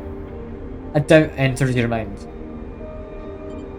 I mean, not for certain, but he's almost definitely in here. I'm gonna say yes. Copy. Hold tight until I get there. Static cuts out, the channel dead. Hold the position and watch the trail. Ahead the stars wheel into move, or wheel with the motion, the eye. Your mind wanders. Try to imagine what this place looked like before the collapse. All ordered rows of crops, corporate pleasure gardens, glowing farm stacks. Now, it is a wilderness, strange, overgrown biosphere, bordered by the void of space. You smile. Despite everything, it seems like an improvement. Sleeper. Ankita's hiss brings you out of your reverie. In this collapsed stack? Think so. She gives you a look. You better be right. There's no way I'm following that trail. If he's up there, he'll have eyes on that for sure. Glances across the landscape.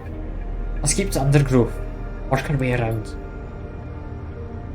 She heads off towards the central spine of the greenway, with you following close behind.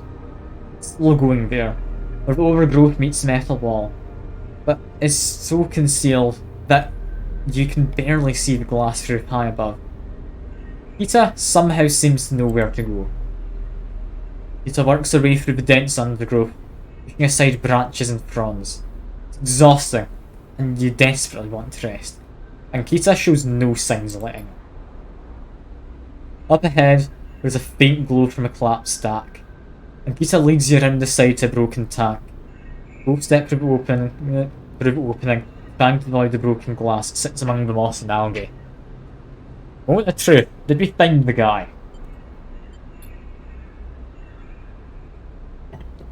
You work your way up the slanted tank, Kita setting a deliberate pace.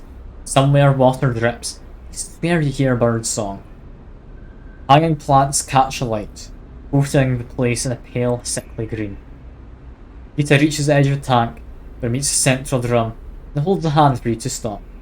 Inch forward and look over the edge. The vast drum is like a system, with plants growing on all sides, and wet mossy islands at its base. It is beautiful. For a moment you can't see anything but tones of green. Then you see the sleeper.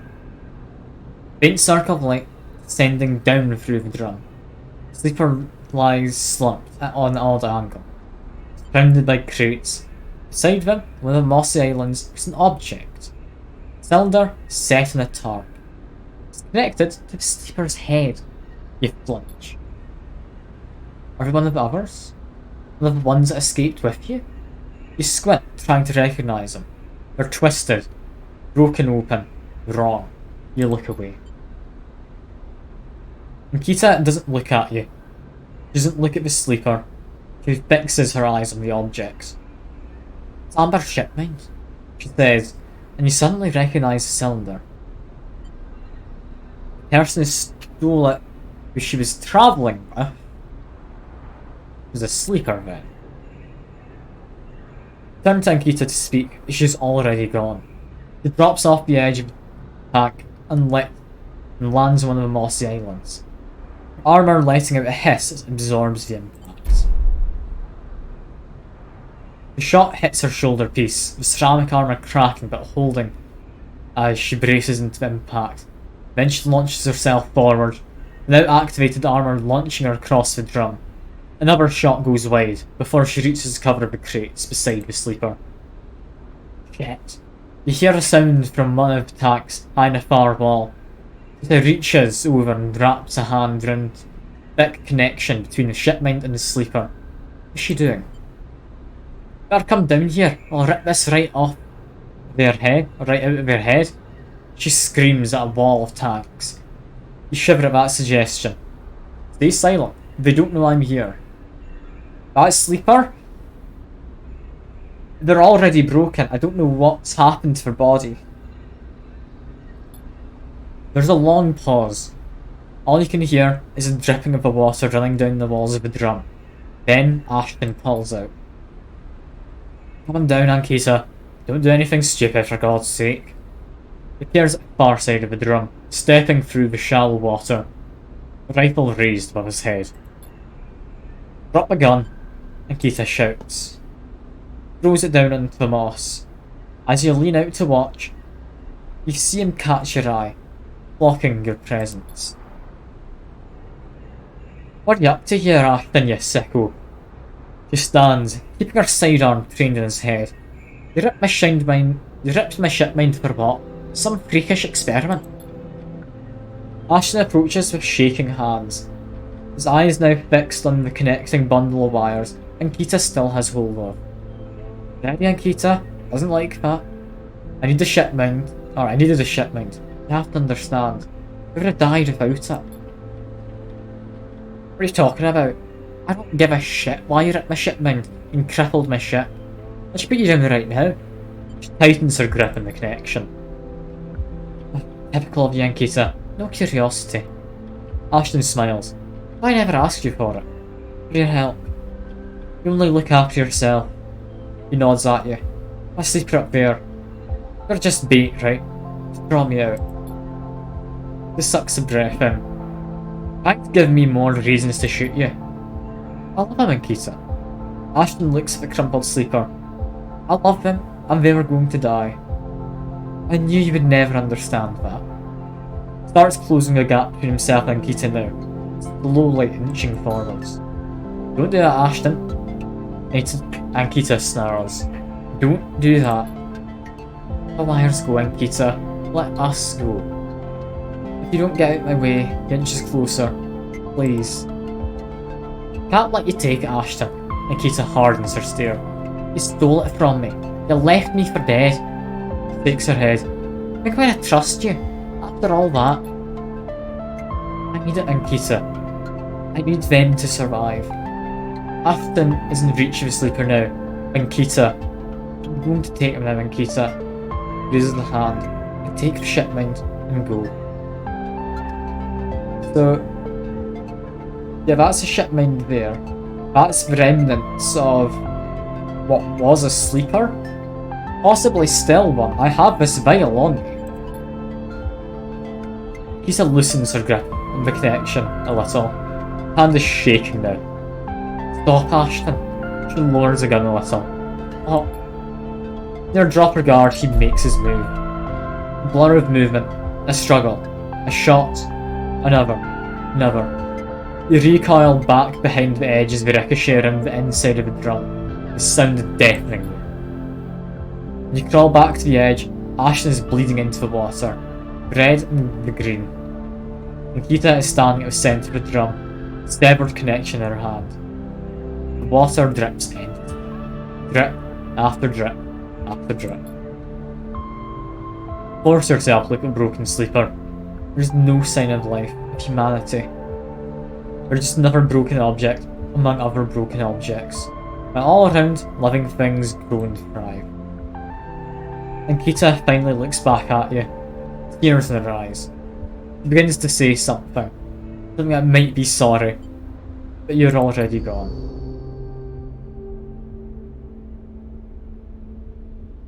Well, that wasn't what I expected. I thought he'd just be a thief. I thought he tried to pawn off the shipment. Okay. What now? I'm assuming she's gonna reappear in some way.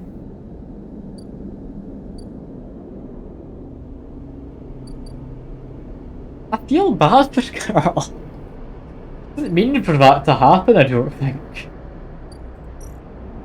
Like, yes, she wanted to get Ashton, but didn't want to kill the man, I don't think.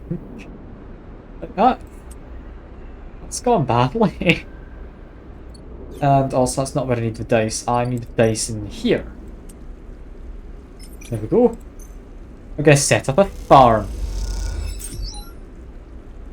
And because, I mean, our chance it's positive because this is into it. Stick in my 3. Okay, I've got both the outcomes I need. Lovely. Okay. Whack these in. Get my spores. That should hopefully be self-sustaining once the spores are in.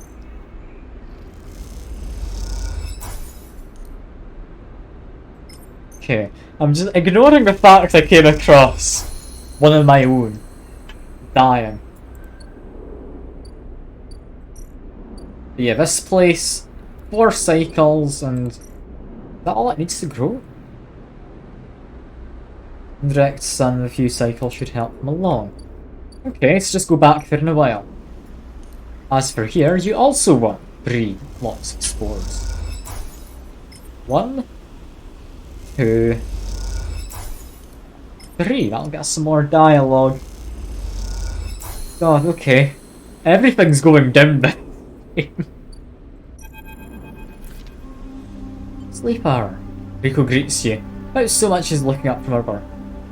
Some of yours here. Come see. She beckons you over to a heavyweight looking console, where to a series of specimen jars, some of which contain your spores. What does it say? The spores speaking? Like, I'm assuming we're asking what her opinion is on the fact these exist. Spores you have here are a real cocktail. A collection of types from within the groves. Be able to isolate a few. Tap some of the specimen jars. Here we have Trichloma Matsutake? Rico bruises through the Latin and Japanese pronunciations as if it was nothing. Species Solheim somewhat modified recent station. She brings up a panel of chemical composition on her console, all gradiented bars and obtuse acronyms. This is composition of the Solheim modified Matsutake spores. Modified to be more hardy, I guess? Yes, every species in the eye is a tweaked variant of Solheim's, of course. That's not the point. Rico brings up another panel, identical in layout, with a widely different colours and numbers. See, this is what your Matsutake spores look like. But mine are different. What we're making our mushroom juice out of. I kind of feel it should be the same, right? Conclusion, yes. Rico glances at specimen jar that might have something to add. They're fundamentally the same spores, but they carry different chemical signals. Or different chemicals, different signals. She leans back and sighs. Solheim may have introduced their own tweaked versions in the beginning, but the Groves have, and are still, affecting them. Affecting them in a positive way? It's hard to tell without samples of fully grown mushrooms. She meets your eye, and herein lies our problem. She moves to another desk where two trays sit side by side. First contains nothing but plant mulch. Second, you smell before you even look at it. Pungent aroma of the fruiting Matsutake, like rotting, sodden overalls, laced with an edge of spice. Matsutake here are grown from Solheim stalks, built from a spore vault in this complex. She winks. They're delicious, by the way. Sets them aside. Empty trays germinated with the spores you collected. No activity, no germination, nothing. But yeah, the Groves were full of them. Yes, they are. Rico looks at you directly, and suddenly you realise how much she's enjoying this. Here is our puzzle, Sleeper. Spores from Groves won't grow in the lab. But gathering fruiting bodies from the Groves is too unpredictable. We need to grow... yeah. We need to grow a fruiting body from some of these spores so we can track it, understand it. Sure, I need to become my mushroom farmer. Actually, I'm a step ahead of you. Rico looks impressed. Well, an eager mycologist. I'd never have guessed. I assume you set yourself up in the aviary. Behind that place up for its proximity to the Groves.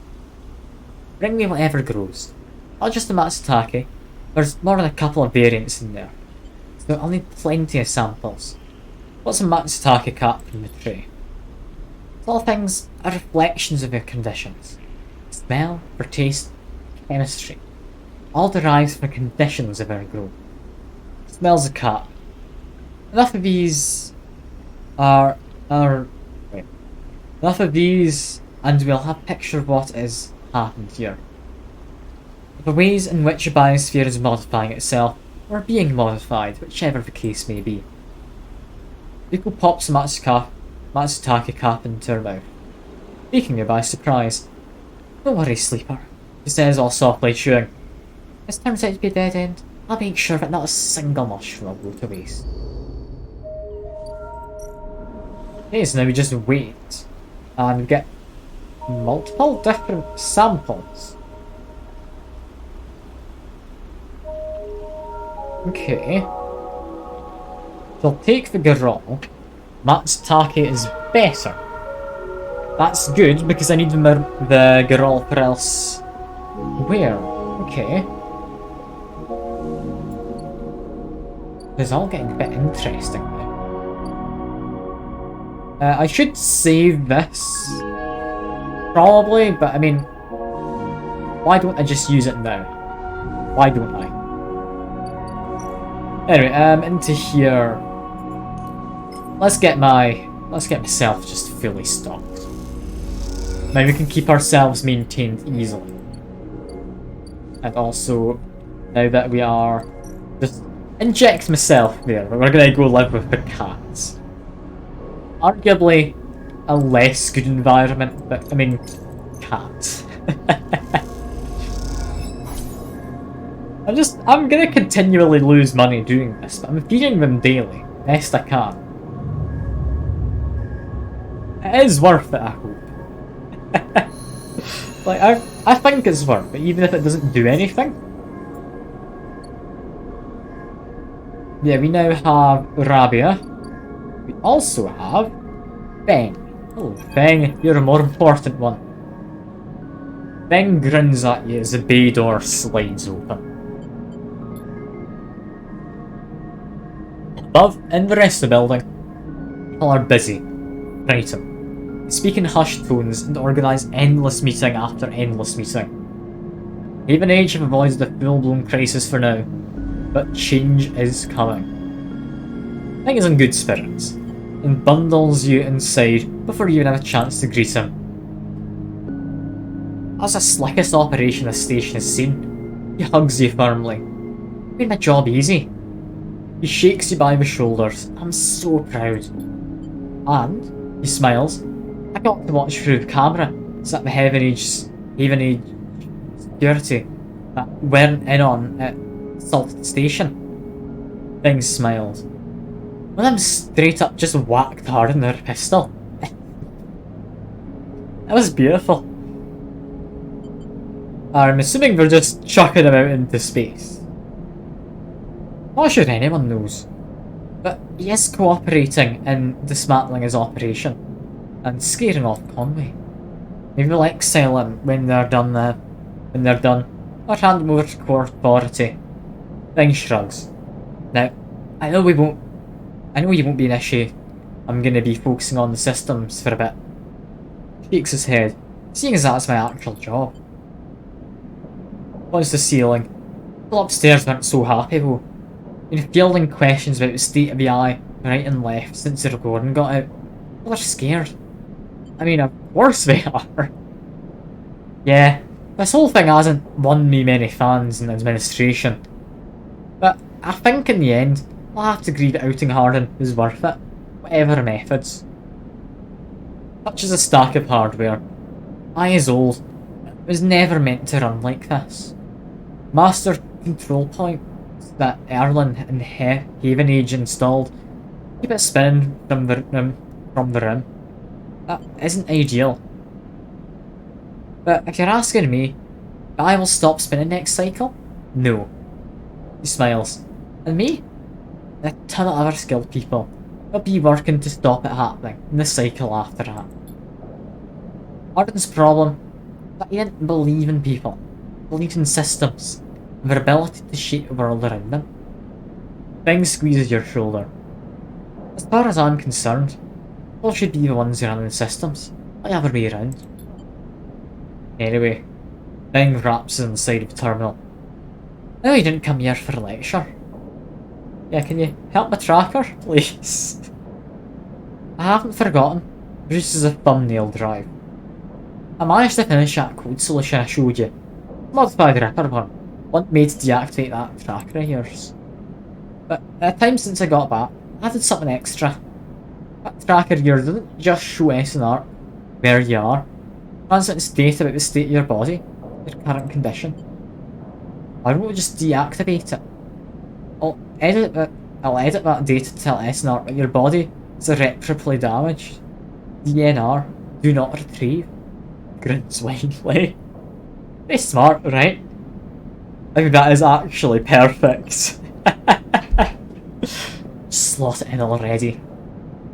You take a drive and hold it in your hand. Close your eyes and open your access ports. Take down your defences. Worm immediately enters your closed network. It whips through it, taking things with it as it goes. The moment they are gone, you forget that they were ever there. They just blink out of existence. A second later, it is done. Open your eyes. How would you feel? Asks Feng, a little nervously. I mean, I feel about the same. Give it time. pats you on the shoulder, and looks at his terminal screen. The logs tell me it worked, so, feel it or not, you are free. Bing lets the word free hang in the air a little before he continues. Seems like it might be finally time for a celebration. Bing wraps his arm around you. Jenna still owes us those drinks. He laughs, and you join him. And later, when you leave, you're deeply thankful for having such a friend. You walk away from the building, you look up at the wide curve of the eye, the hub, and the other rim beyond it. So that's us free? Okay. The whole thing twinkles and lights, and it seems impossible to see it as anything other than breathtakingly beautiful. It feels, in that moment, like something eternal. That doesn't mean it can, or ever should last forever, or that it will never change, fade, or decay. It simply means that in this moment, this place's future is one that you know deeply and truly is worth protecting. Okay. Feels like the main story's done. We're free. Having poked my head in there, that's now clear. Go by Ethan. Tell him, like, we're fine. I mean, sure. The Professor is almost empty when you enter. A couple of scattered patrons in the booths, and a lone bartender. The bartender recognises you immediately when you arrive. He nods, and you return the greeting. They already know that you won't find Ethan here. You had to be sure. The tracker reporting you dead, he wouldn't have stuck around. You look at the empty stool, his empty stool, you smile. You can imagine him on it when his slate shirt, letting him know that the target he was tracking is dead. You can imagine the screaming and the swearing too. Is that all you were to Ethan? Another target? Or is there something else going on? Seems like a foolish question to ask now, when he's fled the station, but it bothers you anyway. Take one last look and walk out. You doubt you will ever come back to this place, or the memories it holds. Walk back out into the lights of the bright market, and allow yourself a smile. This is what Thing meant when he said you're free. Get used to this. You not go give the good news to, like, child and father? But we're usually there when I can. You know what, 'cause it's been a good in-game day. Feed the cats. We're getting 2 meals in this cycle. Lucky cat. As for this, I don't know why we're going here.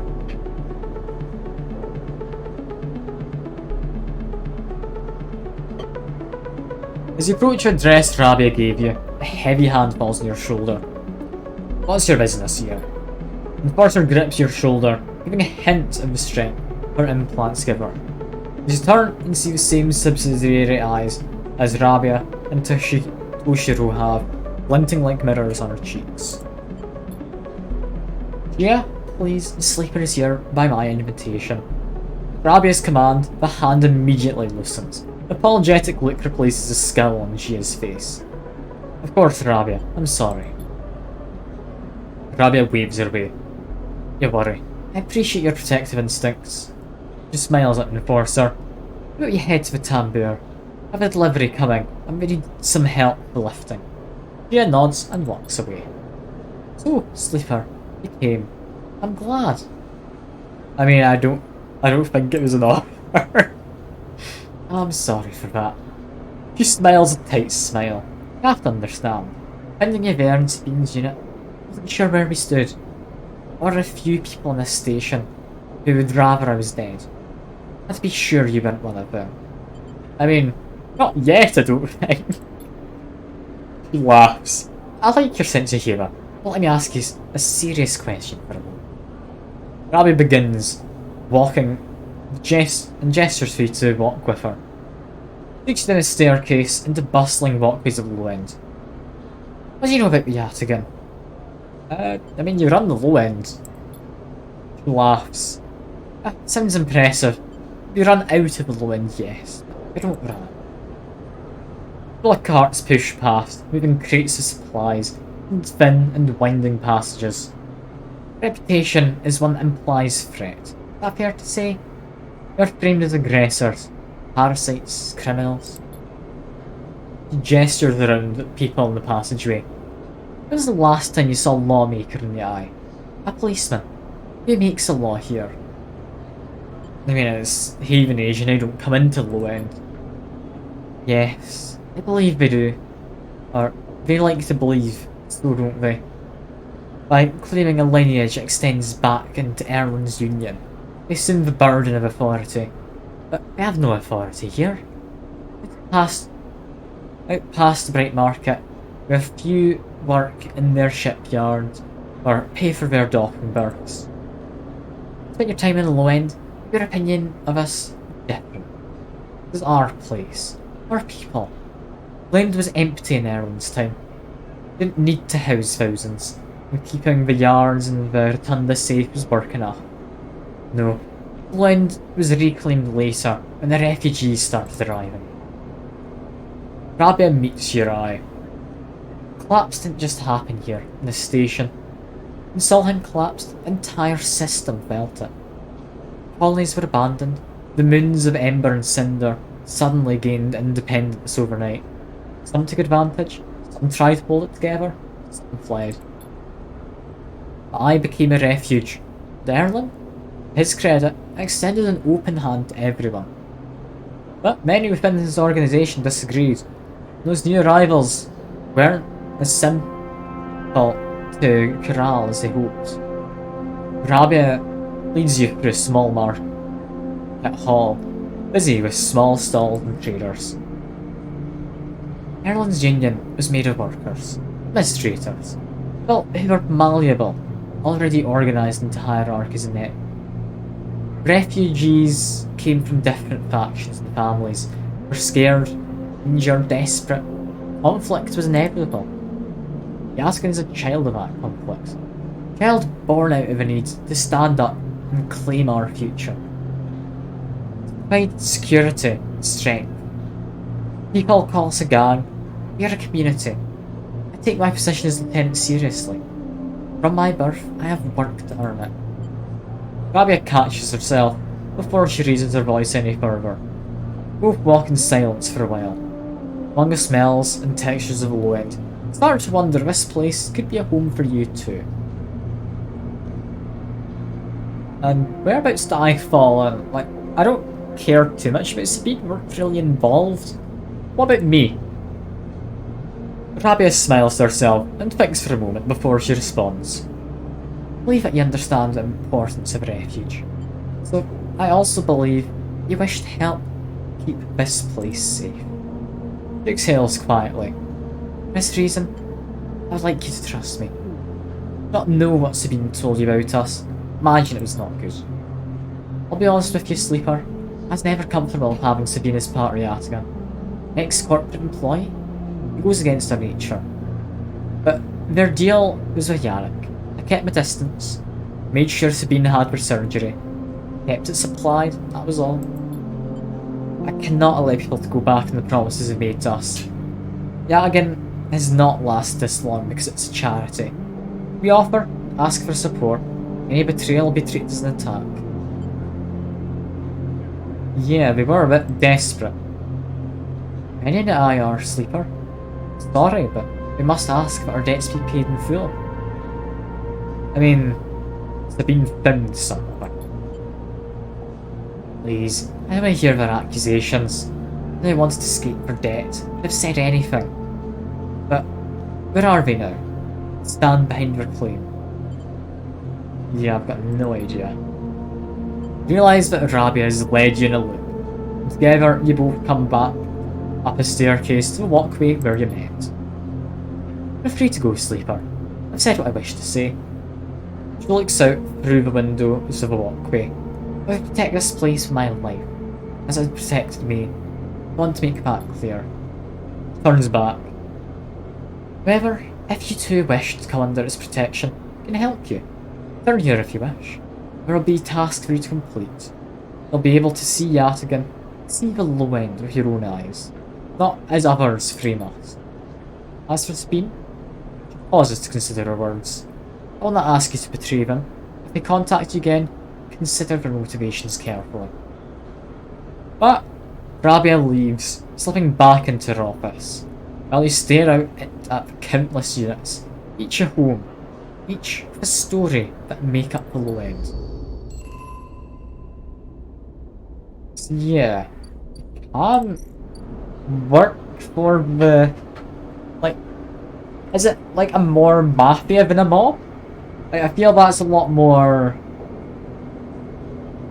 correct as to what's going on. Also, if I plug this into here, that does me for my food for the day. I don't know why. Might as well, I guess. There we go. +3 energy. I can get scrap out of here, but I don't need that. I'm just gonna go there for food. Or for energy, if I need it. Into it. Doesn't it help me here? It does. I kind of want to climb that. I don't know why I'd want to. I'm assuming there's a reason. I'm assuming there is. As for the rest of this, I mean, no longer being tracked. What is my end game? I don't know. We've got the Ambergus. There's a way. Okay. It's docked here. In 2 cycles shall be back.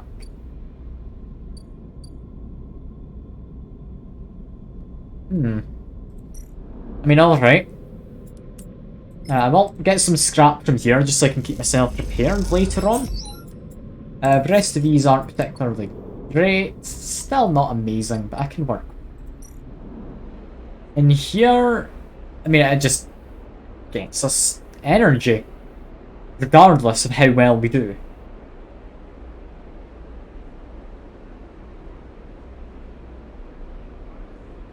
Okay. So all you do is turn up for your work. Doesn't matter if it's done well. You just get 2 energy. As for the rest of us, I mean, it does give me condition. I still want a mushroom.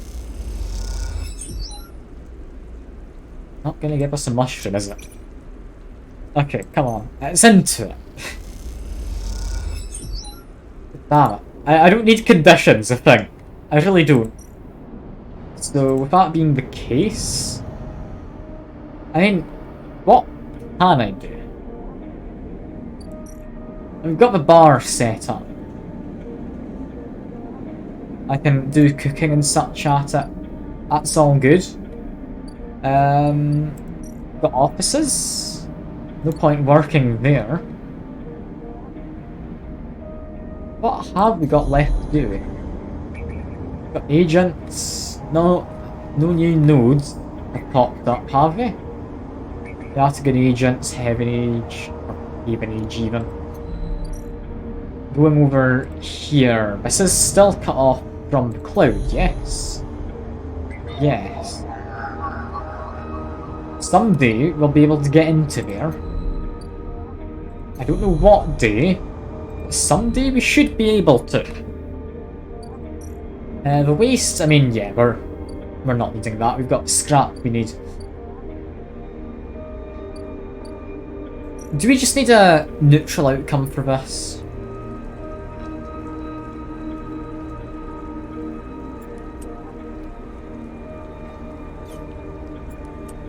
Like, I don't know where else to put this dice.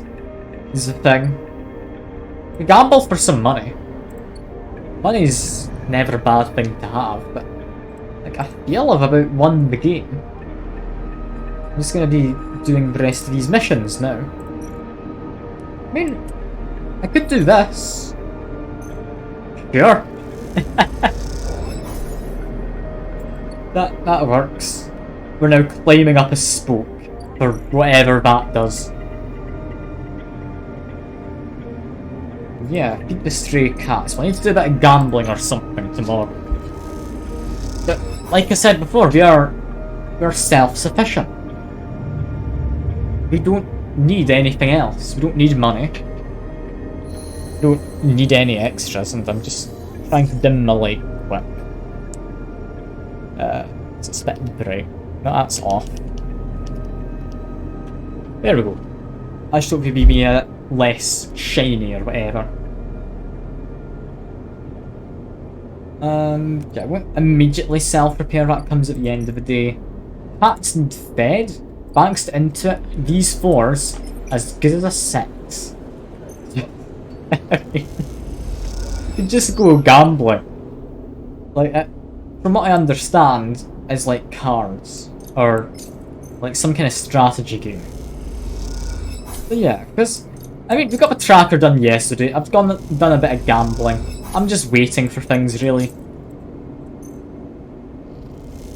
Let's just really feed the cats. We're having a banquet today. I still don't know what this does. I'm not gonna lie. They're all neutral outcomes. I don't think there's any other outcome. That does change though, doesn't it?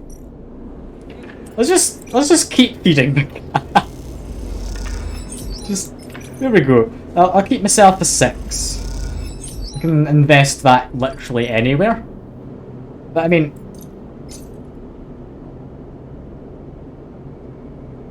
I think I need to do that enough times in a single day. I'm gonna save up 100 and do that 20 times in a day. I'm really curious, because that did change after a while, didn't it? As for in here, I mean, it's not gonna help, is it? You want yourself some mushroom.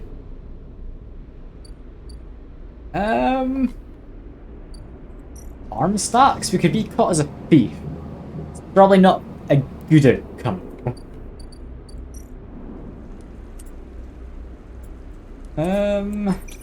Invest a 2. I kinda want the neutral outcome.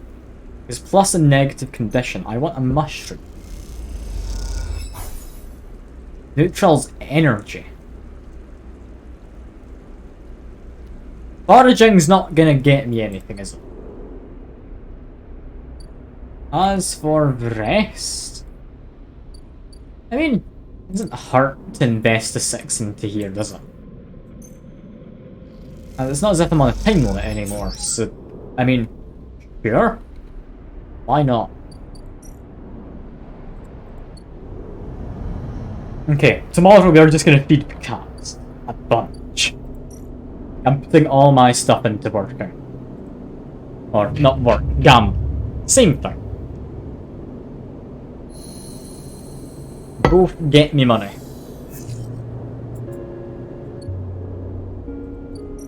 Alright. Money.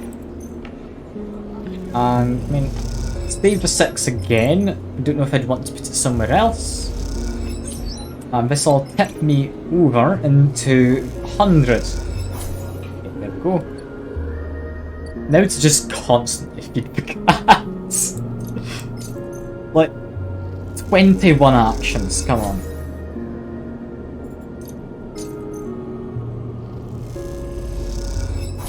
Is this gonna do anything? I really want to. I'm just feeding strays.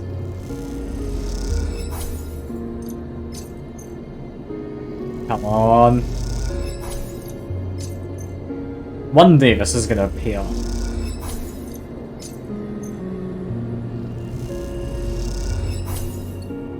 Christ, I can't be ours. I really can't. That's gonna take way too long. Do we have anywhere which we care for? We had... No, there's a trader in there, doesn't do anything. Tea house, nah, nothing we can do there. Any kind of promotion system? Nope. Nothing. Alright, fine. Cross over. I'm just gonna save my money, the cats clearly don't care. Like, I noticed it was changing, not because of anything important, but because I didn't have my money invested ready to start the action. Spot Ankita an attractive farm stack. She's a box on her shoulder, and is working her way down the slope. She sees you as she approaches. Neither of you speak for a moment. She looks tired, pale. Her hair is tangled and clumps of dirt cling to her armour. Both eye each other. She's really gonna be going through something. She had tears in her eye before. She holds up her hand. Sleeper. Takes a deep breath. I'm sorry for what happened. I truly am. She looks down. I'm so sorry you ended up in the middle of this. All you have shown me is kindness. She rubs her face. I'm sorry. It's okay. She nods and looks at the stars. I've never... She stops herself. Thank you. This shifts the weight of the box on her shoulder. I've been preparing for... She grimaces. Look. It says, can you come with me? It's easier if... Go ahead. Come on. I like this book. She's got a sense of morale. Sticks to her own, like, ideas of what's right and wrong. Like, I like her. Peter leads on down the dirt path between the pillars. There's a wind passing through the greenway. Spark of air current the biosphere maintains. It ruffles the leaves softly. Sound makes the silence more obvious. Try not to think of the last time you were here. And try not to think of it for the past few cycles. Image of a sleeper, sprawled, twisted open, next to the shipment. It's been hard to forget. You realise Ankita is leading you back here to the drum. At the centre of the stack, you pause, trembling a little threshold. Turns. Are you making like a proper burial site? Looks at you with empty eyes. What needs to be done?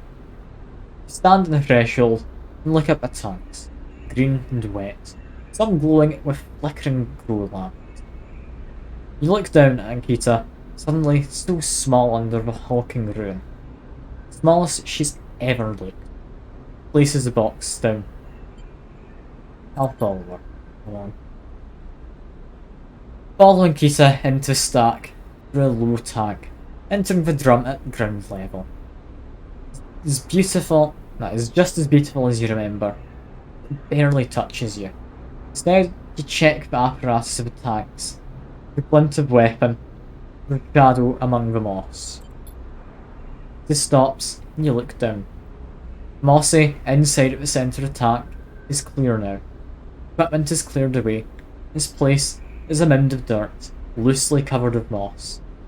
Ashton's rifle stands straight, half buried in the dirt at the gravehead. I buried them together, Ankita says without turning. Both stand there in silence for a little while. Think of questions you could ask about Ashton, Sleeper. How long did you know Ashton? Like, you must have known him a long time if you're crying over her. Takes a moment to respond. For a moment, you think she won't, but then words come gushing out. Signed on a while ago. Used to run recon for corporate outfit, but got sick of pay. Joined the crew as a sniper. First few jobs were a breeze. It's so cold, disconnected. You always hit his marks. Last few jobs though, it's different. I noticed that. He had a period of extended shore leave in the eye, and when he came back, he was changed. I assumed he just had too much time off. He was right. I never would have given him the shit mind. I would have believed him. Or I wouldn't have believed him. I've had crew members double cross me, undercut me, rat me out, It's my business. That's the business. I wasn't a good person. All of us in this job are. This is how we die. Alone. She's not sure what to add. Seems like she's reaching for something, but she can't quite get there. Feel that gap between you. And as you do, it widens. Water drips. Moss trembles. You both stand in silence for a while longer. You both feel it. Life creeping back in, the silence ending. Ankita shifts her weight, then starts to walk out.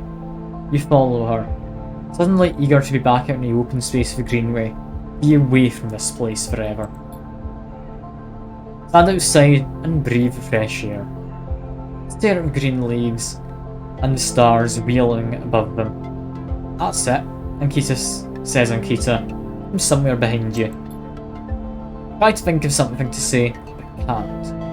Ankita puts a hand on your shoulder. Turn back to her. At least take this. She forces a handful of cryo chits into your hand. It's what I owe you. She looks at you desperately. You look down at the metal bars. Ugly little things, you think. I don't know. You open your hand and let the chits fall to the floor. They plunk into dirt. She does not pick them up. You turn without saying a word and continue up the track. She does not fall. As you walk up the rise, the wind picks up and the leaves shudder. You walk faster, trying to outpace your anger. Think of those ugly metal bars in the dirt. A life has to be worth more than that. It has to be.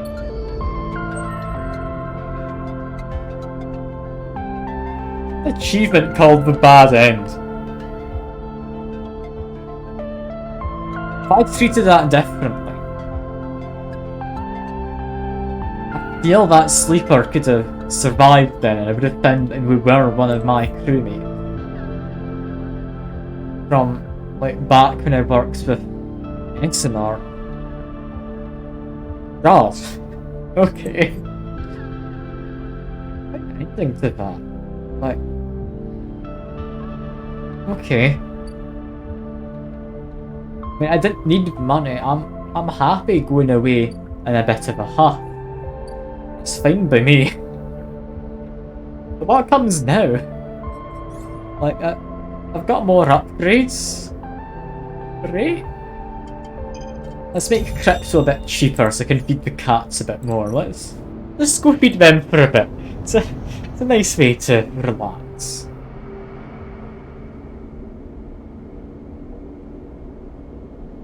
Yeah, I hadn't expected her to just shoot the guy. Like before.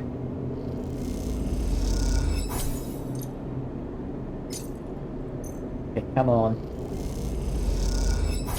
Jay crunches up crackers, sometimes I let me stroke them. Lovely. Come on, I just want to adopt the cat. Please. I need to feed it. Like, I'm overfeeding the cat, it's gonna die from being overfed. But another cat in the bed, just up there, if you see where I'm pointing. It's needing itself. God, I did not expect that to happen. I didn't expect to find some, like, person I used to know. God, that's been quite the time.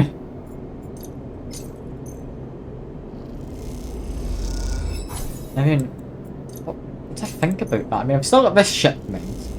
They will use at some point, I'm assuming. Yeah. I'm just cutting ties, I guess.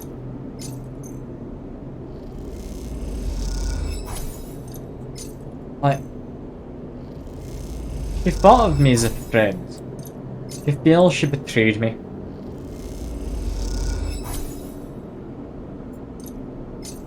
I don't think she betrayed me. I could have stepped in to do something, but what could I have done in that situation? I feel if I replay this, I'll probably jump into that container with them. Like, get them to stop.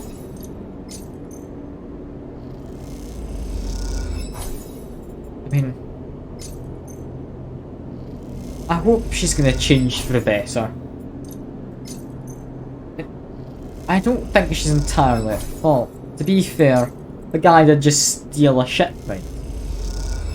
And it's hardly the easiest to get a hold of. The guy must have had money. He could have, like, secured one another way.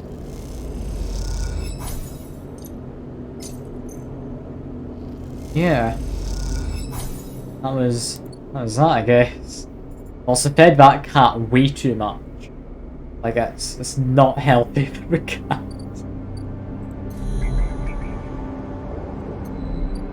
Well, I guess it's time to just clean this. I don't know what else I can do.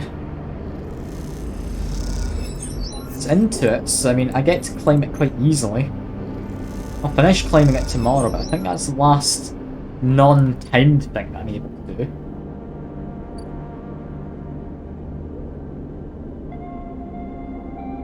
God. It's not fun to think I could have done that better. Like, I could have just not let that sleeper die. If I properly tried anyway. Which I still don't know. Would it have actually changed stuff? That it just ended with me getting hurt, still it dying?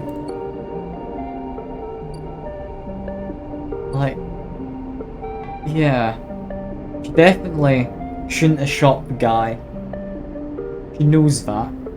She was crying when she did it. I don't think she meant to. Also... Oh.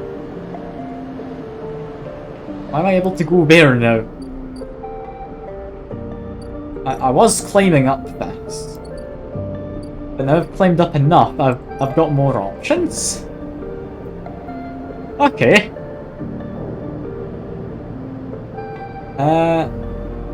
Contract will take ship mines. Lower price if it's from here. Just straight up buy a ship mine? Okay. Hey, this is unlocking me stuff. We can export mushrooms, I don't care for that. What this place? I don't need money. It's a safe job, actually quite a good one. I'm not stealing either though. Let's get me random items. What is a random item?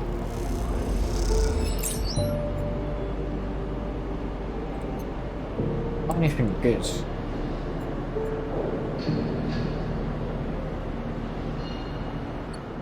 Yeah, it's picked up quickly. I mean, I'll do it again. I've got 2 goes at it. Next random item. Ooh. That one is good. That's some mushrooms. How many of them did I need? I needed 3, didn't I? 4. Not that one. This one? I think it was 3. It usually is 3. It's a rule of 3 and all that. Yeah, let's keep on climbing. This will get me the last of what I need. Ah, we've climbed the spoon. Which gets us a... Ooh. Okay. Oh, that is quite nice. The Sidrial. So it was moved.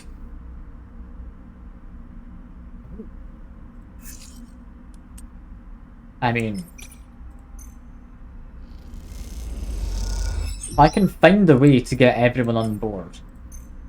That's an end game I'm happy working towards. The AE1 mainframe. What's this? I mean, sure. What's happened? We're trying to get rid of the killer, I remember that much, but let's do. You slip into a cloud as easy as blinking. Navigator is beside you, their sphere casting light into strange darkness here. This is not how a mainframe should look. Center, a point of connection. The object in front of you is severed, cut off, a rootless, branchless tree. Only the trunk remains. Yeah, it's dead. Quiet, Navigator hisses. Then you see it, a blade in the dark, edge slicing through the void. It glides along at a distance and winks out. Then it appears again, elsewhere, gliding once more, searching. The moment you make a sound, the edge leaps closer. And you see now, it's not an edge, but the ridge of a long, sharp head, like a shark. Glides past, closer now. And you see into the voids where its eyes would be, should be. You and the Navigator exchange looks, both thinking the same thing. It's blind. Colour crosses between you two, smooth as a razor, then disappears. Flickers back in, further away now. You move close to the Navigator to top. It's not two then. Killer has been blinded. Only be careful though. Correct. Protocol is clearly operating outside established limits. This may be unpredictable. You flinch as a silent killer appears closer and glides past you, its empty sockets wide open. Turn to Navigator and notice something strange. There are honorary spheres collapsing. Orbits, usually round and even, are decaying. Spheres are following spiral paths, condensing on a central point. Navigator is noticing it too. You go to shift their position to better direct the spheres. Cannot. Whoever is drawing the orrery together is holding them in place. Look at you, suddenly desperate, frantic. You go speak, but Killer appears between the two of you, gliding through the gap. Navigator freezes, and you see them framed in the empty socket. Realise now, Navigator cannot move, but it's only a matter of time before one of the killer sweeps brings him directly through the Navigator. And time is not a problem for a protocol that's been running for decades.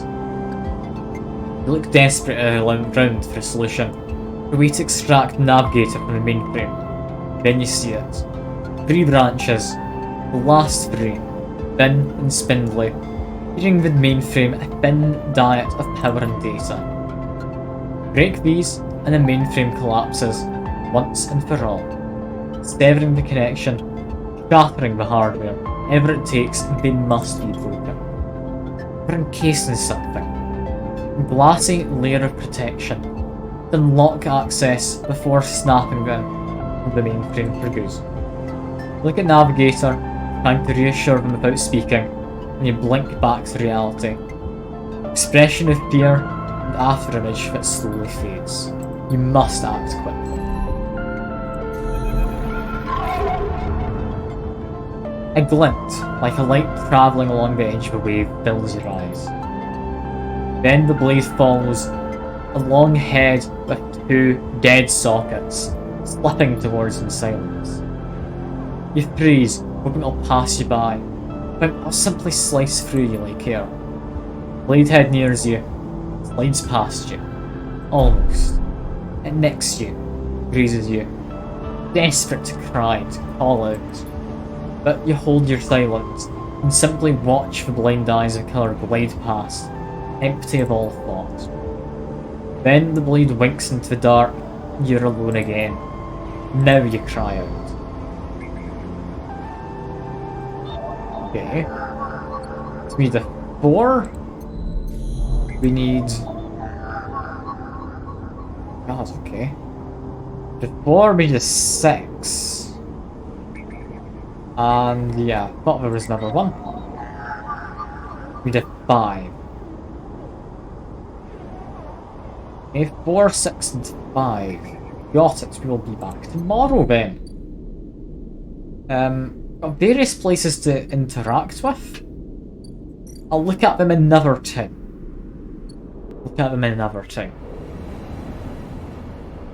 Now, I need to do some hacking, because I'm kind of time sensitive right now.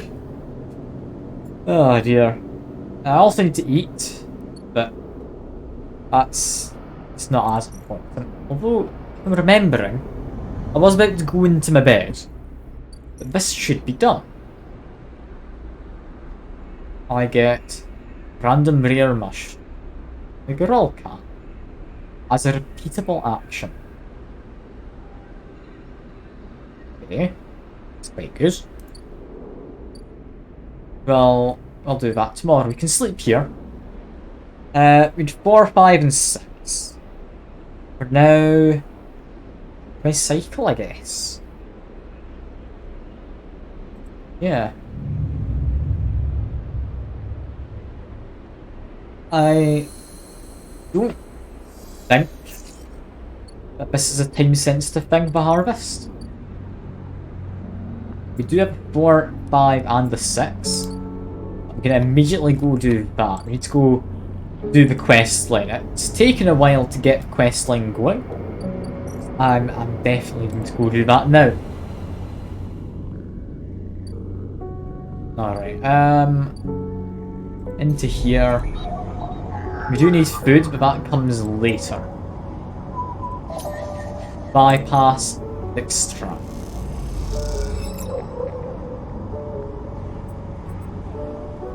Encrypted key. Come on, we can do this.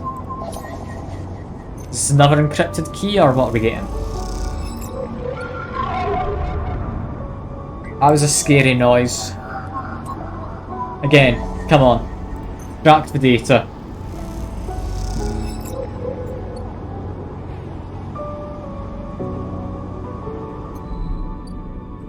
Into the mainframe. What have I got left I can do? I need to sever data somewhere.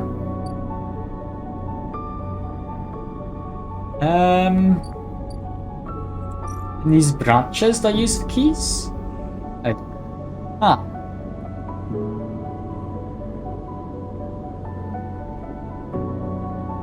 Last spindly branches. Okay, so that's what I need. This one I also need. And that one I'd imagine also, yeah. So we need 9 keys. Okay, Cathedral Docks down there. Let's go with this branch first. One next to Cathedral. Because, yeah. I'm assuming it's 1 key for each. Yes. Okay, 1 key for each. Branch per second. I've got no idea what this is going to do. Get rid of killer. Get the navigator back in. We'll have an autonomous AI. What the hell? It doesn't seem a bad AI, but is that a good thing? It's better than having, like, killer attacking me, but only attacking me because of me going in here. Well, time to go to the mainframe where we need to... Okay. Hatch or kill? I mean...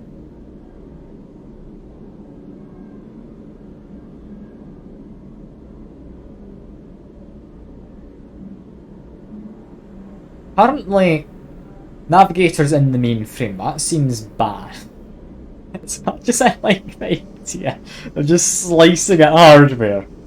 Yeah, no, we're gonna look for branches. Which is actually very much doable currently. Yeah. We're not doing it quite today, but we're doing it. We're doing it tomorrow. Okay, come on. I need to descend back to the room,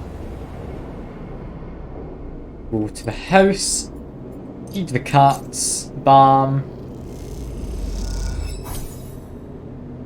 repair myself, also bam, and I then need to feed myself, which I will do my trial, so I've got enough left over, and I get a discount. Yeah, I want to hear the stories from this guy, which is why I need to come back another time. So now, fun guy, my guy, please. There we go. Yeah, we need to get 5 or 6 to be the safest, because it's danger that we have to worry about with dealing with killer. Which is fair enough. Fair enough. The end cycle.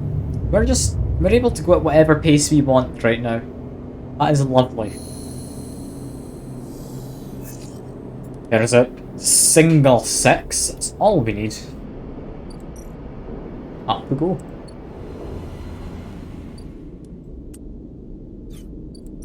Hello, mainframe. I will lip the branches, please. That should be us.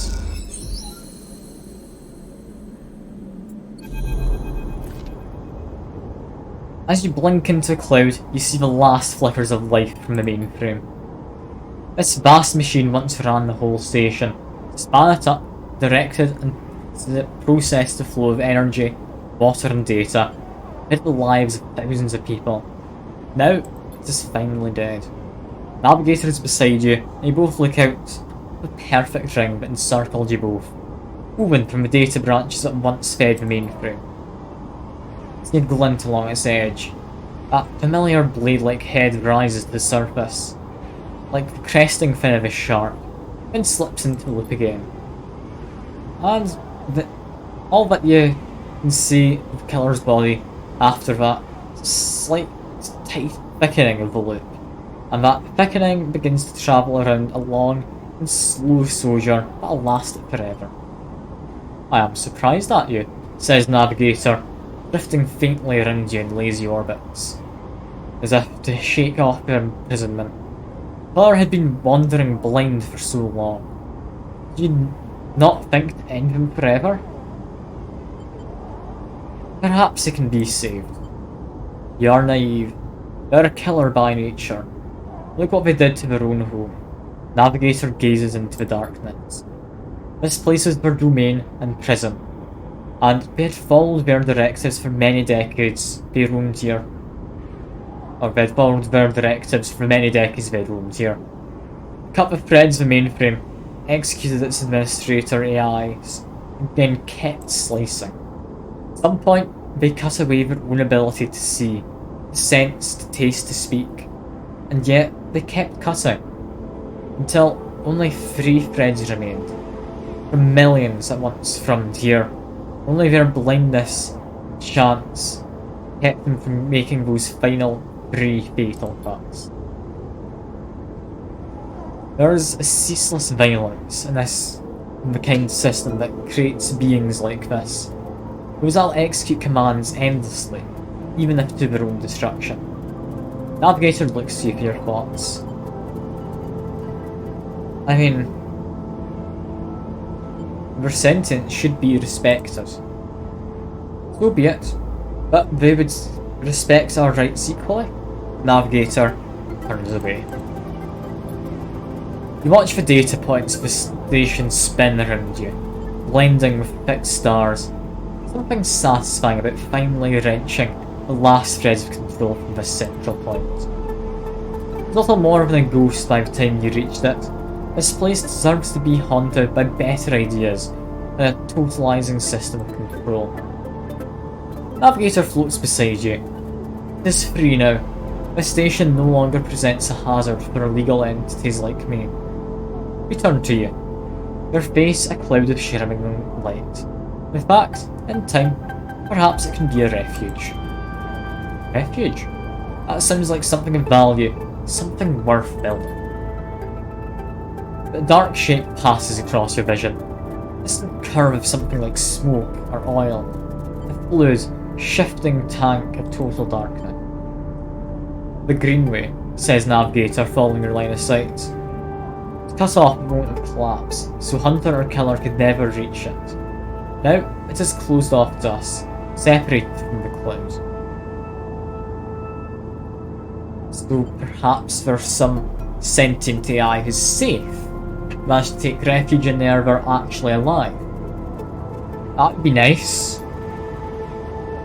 Maybe totally dark, or perhaps some other rules protocols are isolated there. Navigator turns to you. We have now seen what decades of isolation can do to a protocol. You could extract and access Cypher. They pause and blink out of existence. You freeze, shocked. A moment later they reappear with a glowing polygon of data. Here, the Cypher you need. Take it, still shocked. Not used to being free, being able to move, explore, and extract without fear, without limits. Navigator does a little twirl. This will take some getting used to. Thank you for this gift. The world or spheres around you. Entities of the station will always be friends to you, Sleeper. I to them. It's true that mutual need is required for friendship. I must admit, I'd not considered the value of offering assistance without personal gain. I will think of that. Navigator loops around you rapidly, suddenly eager to test for newfound freedom. But first, I will explore.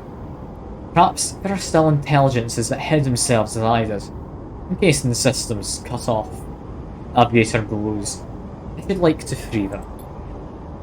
But they drift away, flickering, glowing, and shifting so rapidly you lose sight of them among the glittering rim of the eye. Not pang of jealousy. Free, but embodied to weigh you down. Or fear to limit you. What must it feel? Your eyes fall on the Greenway and its secrets. Oh, perhaps that can wait until after you've celebrated this victory. We've also got the hub. I don't know what the hub does, but it's there. Oh. I actually have a task to fill. Okay. I mean, refresh. Up to 5 into here. Good take. Up people, or the other one, access manifest. Actually, no. More importantly, the Sidereal. I need to know what happens. Like, I've got what I need. 10 a guaranteed one. Don't put in the 5 because that can be used elsewhere. We found a way on board.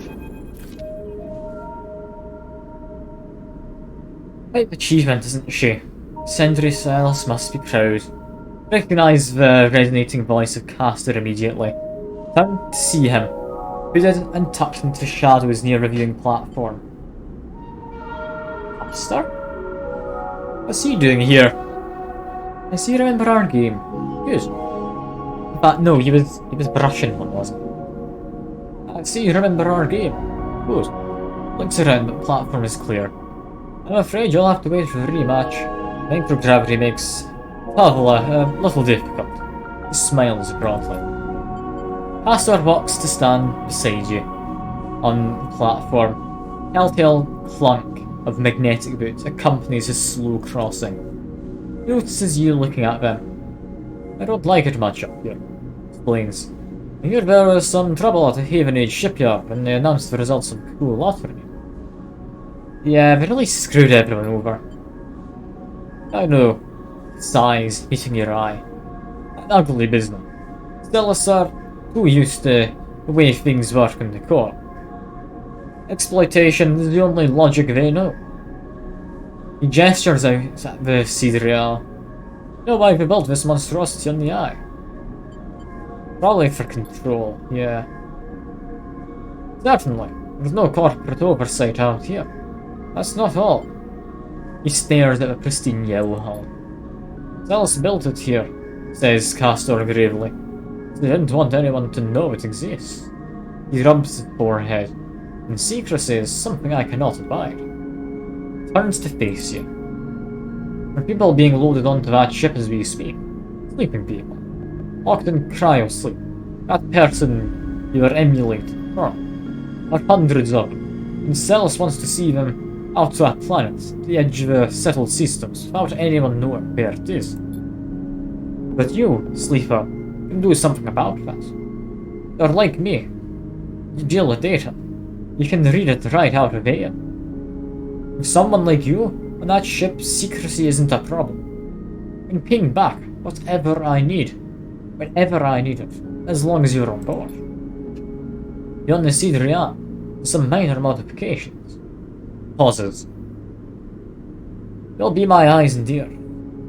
I'll keep track of Celes' grand project through you. In short, says Castor, stretching, I can get you aboard, Sleeper. I'm going to need you to help me.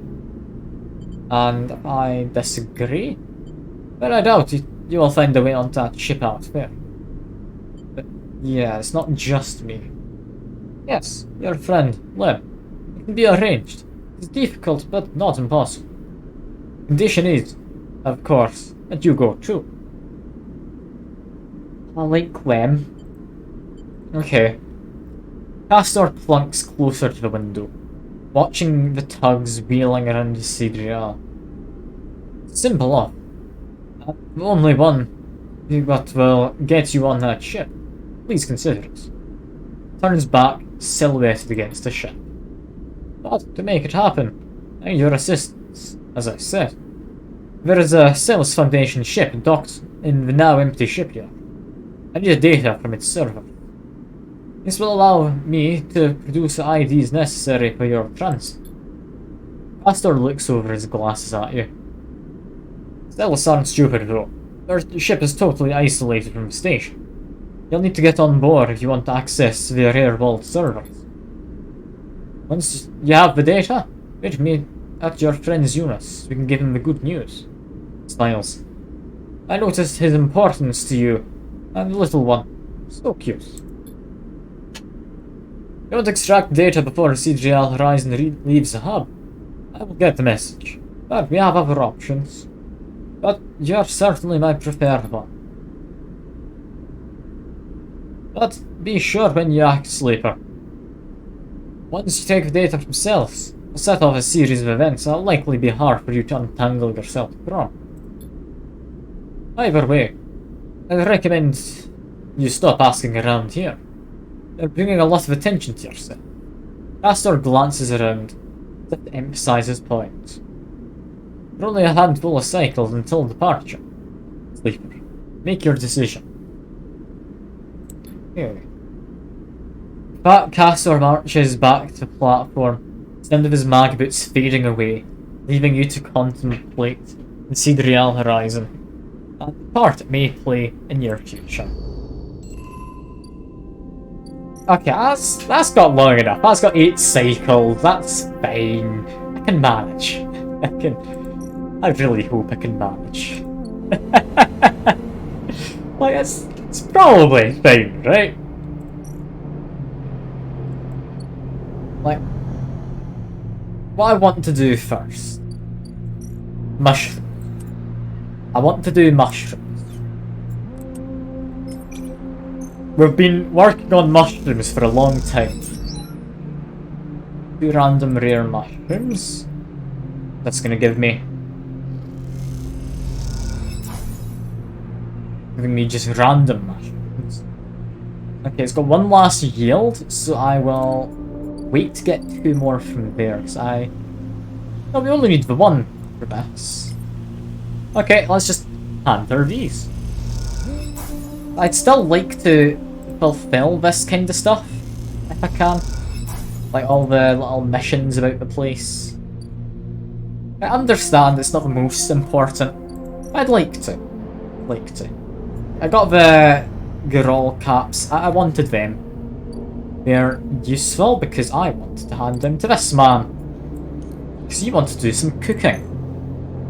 I like the idea of cooking. I've given his supplies and takes 3 cycles to do this. Cool. As for the rest, got this, sell shit. We're gonna do this. We're gonna do it well.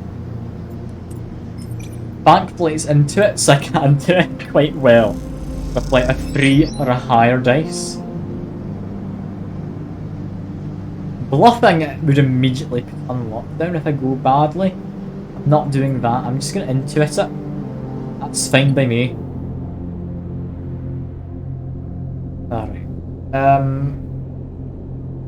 I can survive a day without food. End the cycle. It's gonna cut it close, isn't it?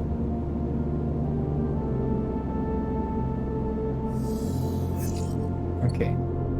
Immediately, I've got what I need for the mushrooms. Go do the mushrooms. Just jump into here. That should be guaranteed positive result because into it +2. Ooh. Clubhead. Not what I wanted. Okay. I've grown some mushrooms. What are these? Strange and unidentified. What?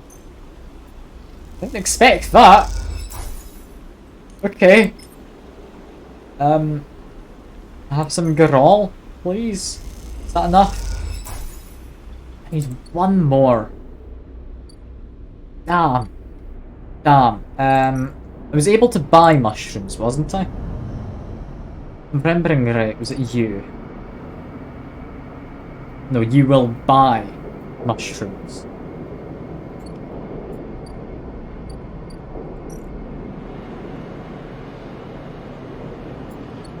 Damn. Like, damn, that is bad. I need a single mushroom more. God damn it. I didn't expect to find the fancy one.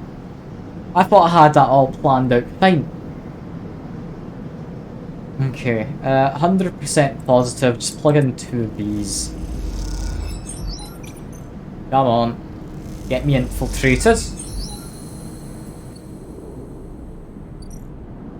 Now, if we want to extract the data, we can.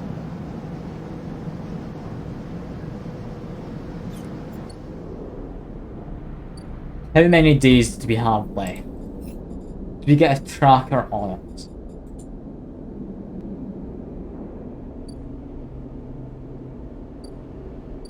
I mean, honestly, I'm happy enough just doing it now. I was gonna say wait, but like, I'm happy enough with where we're leaving the game. It leaves a little bit for people to explore if they like to learn this for themselves after watching. But yeah. I've got the data. I've also got a cipher. Sales data I would need to hand in here. I'll go do that in a moment. I've got money, so I should actually buy food. Okay, no, he's working on food. I can't buy it. Where did I get food? That's a good question. Where do I get food? Like, I know there's ways for me to cook up food. I kinda want to buy some of them. I need energy. Damn it. Okay. Okay, this is fine. It's fine. I'm happy to mildly starve. I'm not, but I can. Okay, as for the rest of this, cipher. Plug that in, and what's it get us? Greenway Royals beneath you, like a silt chokes forever. What Navigator said was true, then no one has access to these networks since collapse. Hunter killer protocols have never set foot here, never cleared out intelligences and systems. So why then, you wonder, does it look so dark? It's just the bit rot has set in. Entropy of systems reducing everything to shadows and light. I mean, that sounds bad. You watch as a slotted cipher fizzles in the one open, distorted gateway in its entire room of the station. It flickers and winks out, and then you're falling into the floor. A river of swirling dark. You're spun by it, twisted by it, lost in it. It's not the Greenway. It's not that the Greenway was hiding the darkness. It is made of darkness. Filled by this substance. This process, this swarm. Now you're among it. Notice that a swarm is exactly what it's like. A billion individuals moving in a flow. There's no network map here. No nodes and threads. Only a storm of interchangeable points. Shifting configuration endlessly. Then you see them. Figure. Turned away. Only a bright spot in the dark river. Pushed closer through the storm. Oh. The bar madman. They're facing away. At least you think so. They're so fractured, so overgrown that it's hard to tell. Even from this distance, you see their flesh is moving. Glowing. A cat wants out. Give me a second.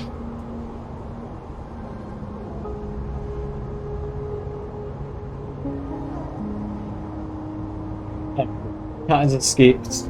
Is now out. You watch silently. They stoop and they reach down. In their hand is a dark shape.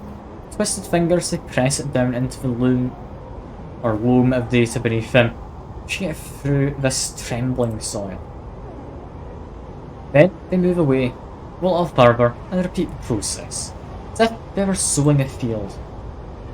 Push forward, but somehow, despite their slow and deliberate speed, they move faster, and they quickly fade into the storm. They reach a point where they planted the object and look down. There it is, a glassy, shifting polygon. With something inside. Reach down and pick it up. It's cold, but it crumbs with energy. Look towards the path and figure that they're long gone. When you blink out of the cloud, back to the leaves and daft light of the Greenway, you hold a seed in your hand. Actual seed.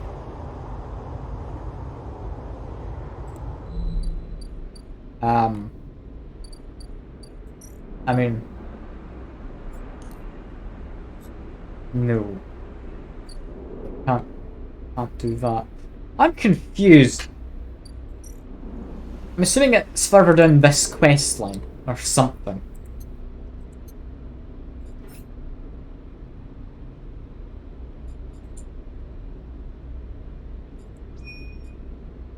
It is in the lab. Okay. Let's just make sure. Getting my energy, I think I can get from here, even if it goes badly.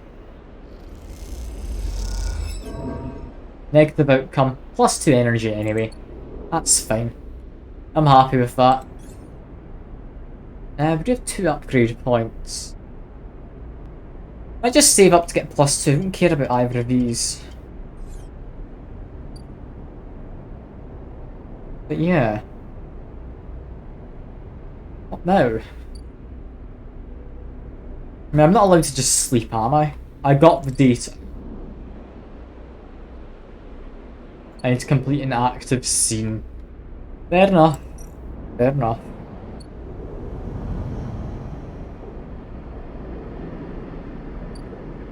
Hello, Castor.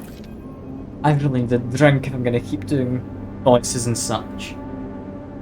When you arrive at Lemon Mina's unit, Castor's already waiting outside the door.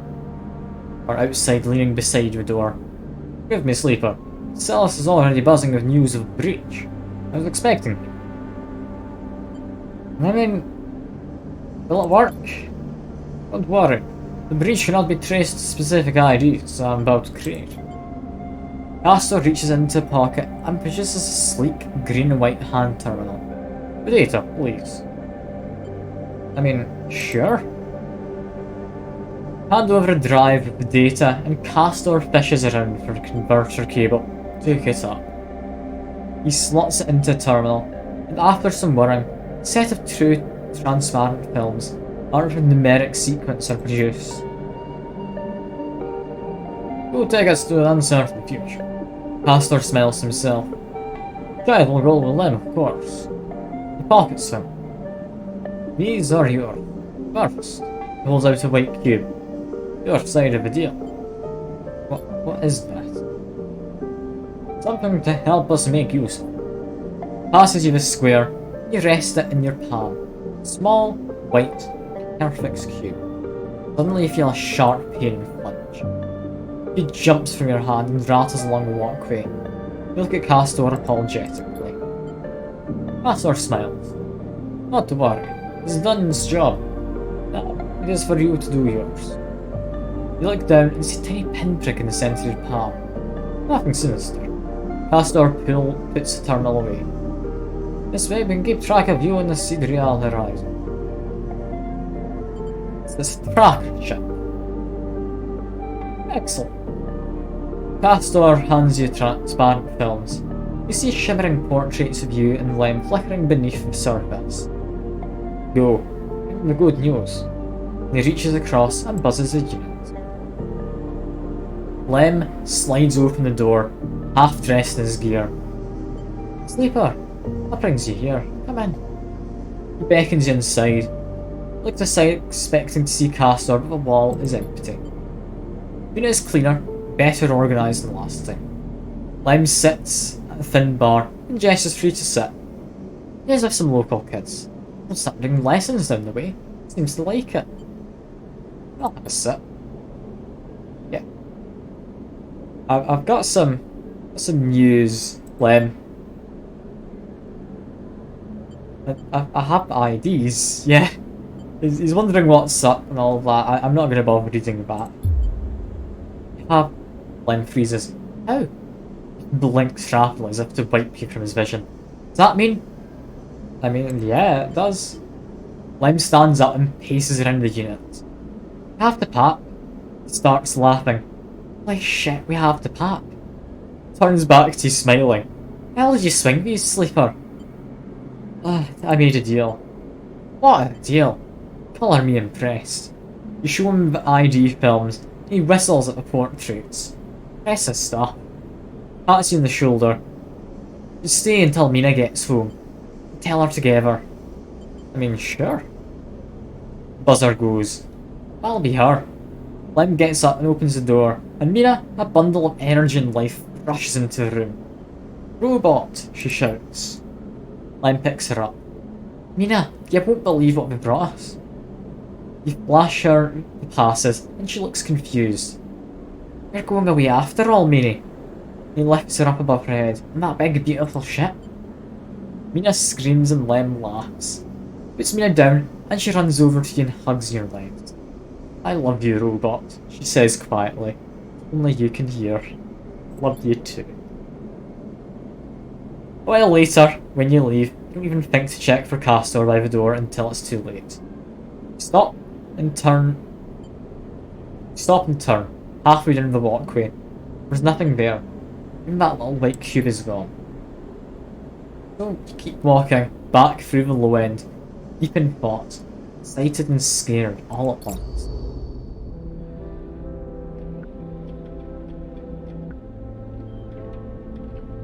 I'm happy to go off to a new life, not on the own. I've got friends here. I can't really go back on my word, can I? Is this gonna, like, send me off tomorrow? Or, no, we still have a timer. So we've got a set amount of days now. That's us activated the timer for the end of the game.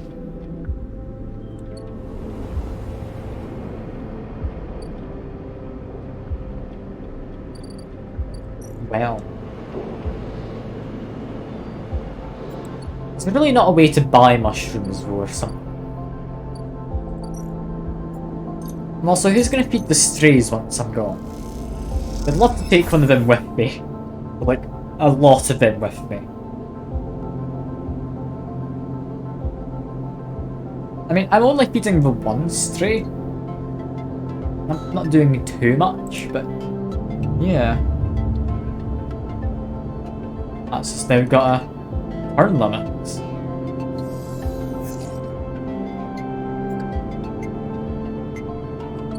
I mean, that's us won the game now. We just have to finish up whatever we want to finish up.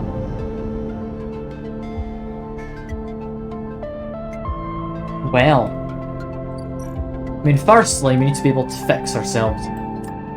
Just chuck in that 6. There we go. Next, we need more spores. I'd quite like to get mushrooms done. With that being the case, bam and bam with this one. There we go. Hand them into this. These grow in, I believe, 4 cycles. I can hopefully figure out what these clubhead caps are by then.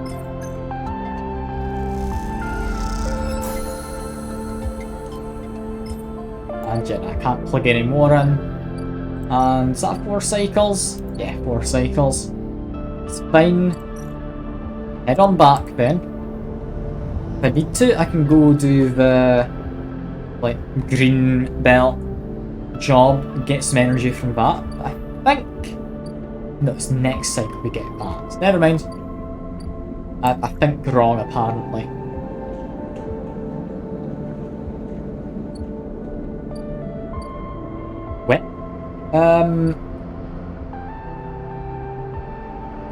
How well can we work in here?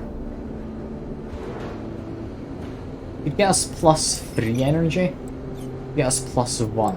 Stops us from starving. It gets +3. It helps tomorrow. Like, neutral. That's fine. Gets me paid. Gets me energy. I'm happy. I'm happy. Let's just do some self-repair. We're stuck waiting now, really. I don't know what we can really do other than just wait. Once that, like, Seedreal's gone, I'm on it. We're leaving. It's the only kind of end game I can realistically think of, but we do have Emphas here. I'll leave them on screen. I'm gonna go quickly fill my water because I really need a drink.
headsets with you. Give me a second.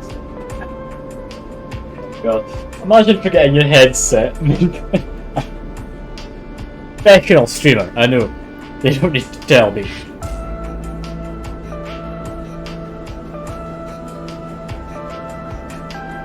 There we go. Imps is preparing the girl cat. He's had to heavily adapt this recipe, he says. Smells already incredible. Emanates from strange, purplish white bulb you've never seen before. And he is slicing it finely. He brushes and slices the mushrooms, then places them in the wok. The sliced bulb and the oil. The caramelised there in that well-worn crucible. It adds liquids, transparent and opaque, and turns down the heat. Sprinkle of leaves is a final touch. You have a moment, sleeper. It smiles. Do you have a story? Something in the scent of food gives you a feeling of nostalgia, something distant and melancholic. Seems like the story should match that feeling somehow. Maybe you will feel better for telling it. I mean, recall my oldest memories, sure. I'll be personal with them, why not? Start by explaining that when you are emulated from a person, and your memories are left behind. Perhaps it is an intentional part of the process, a way of keeping sleepers ignorant and malleable. Or perhaps it's a side effect of the imperfect emulation. There's a bit that you don't really know. What you do know is that some memories survive, and that, on occasion, they come back to you, like shadows passing overhead. Detail one recurring memory, which despite returning to you with enough regularity for you to think of it as familiar, always fades away as quickly as it arrives. It's rare to explain the feeling of being whole for a moment that comes back with this memory. Then, how that wholeness slips away to leave you feeling like you've forgotten something important but just can't bring it to mind. Memphis nods throughout, cooking as he does with deft and skillful movements. Start to trail off when you realise you can't find the words to explain how the memories you do have feel like both yours and someone else's at the same time. And how that always fills you with a certain sadness. Sadness of remaining forever unknown, into yourself. Memphis finishes cooking and meets your eye. I'm sorry, sleeper, for your troubles. Puts the wok to one side. I appreciate you sharing with me. Smiles. I hope it lightens you a little. Passes you a bowl and keeps the rolls into it, her yellow colour mixing with the pale sauce and whirls and balloons. Eat. I can't do eat in a Russian accent. That did not work, did it?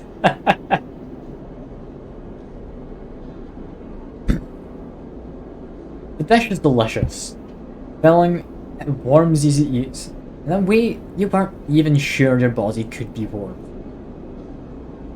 Small mercy, you think, SNR left you this pleasure. And the features and frames are there to simulate human experience. You know that much. Emulated minds cannot be rewired, so their need for embodied experiences must be met. That is why you breathe, even when you do not need air. Without that simulation, the sensation of drowning would be unbearable. Food serves another purpose. The frame is able to metabolize it, just energy from the raw material. Vitamins and minerals are excess, of course. The frame only needs raw power. So much is wasted. Yet, while you eat this food and feel that warmth, nothing feels wasted. It all means something to you. As you finish, Empress takes the bowl, the last of his clearing, smiles at you, and neither of you feel the need to say anything more. Instead, you simply exchange nods and walk your separate ways, back into Bright Market, somehow changed. Okay. Until do something else. Okay. To become caps next, so we do need a lot more mushrooms. We are just waiting for the mushrooms, right? Once of them last cycle, so we need another 3 cycles? Yeah. I'll get stuff to repair myself. That's important. Like, bam. That one's done. I mean, I can be self-sufficient. That's what matters. Mushroom Grove. I mean, I might as well just go looking for mushrooms still. I might be able to find something. I don't know if there's any chance of finding anything in here, but it improves my condition at least. Doesn't look like there is.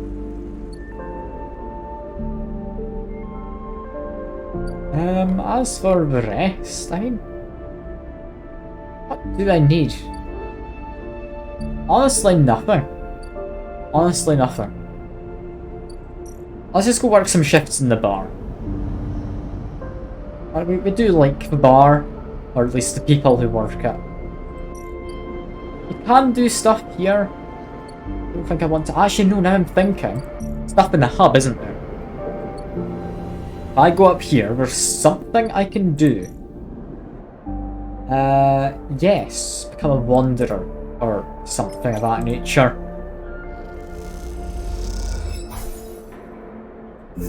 I mean, we're getting a result. Fine enough result. I'll maybe try and finish that one up tomorrow. And oh, we now know there's meals. Okay.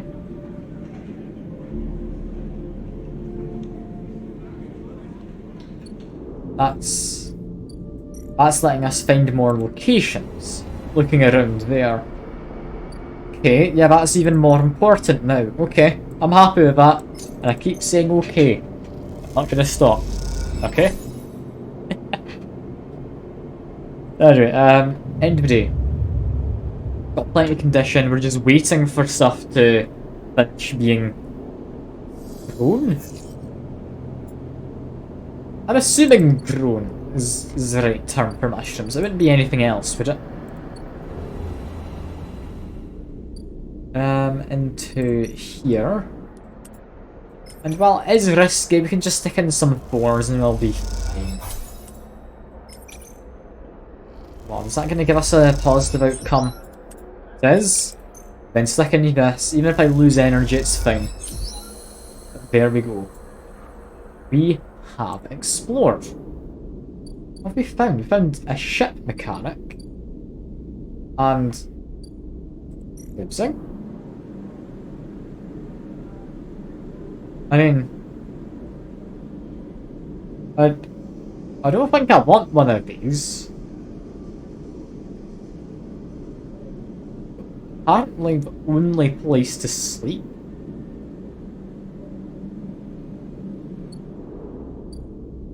Okay. Interesting, but yeah, hello, mechanic. You're new. Name, look like probably non-binary or something. Possibly closer to a feminine voice. Okay, I'll just go with a standard female voice. I can't do many feminine voices. I've got quite a deep voice. I don't even think the one I do is any good. But, ah well. You're not getting anything different. No way, Maritz. Take those substandard filters back to shit heels. Told you them. You hear the voice echoing out of the bays you pass. Moments later, what you assume is Mortitz drifts along, dragging a pallet of filter cartridges by a tether. Hey, you out there.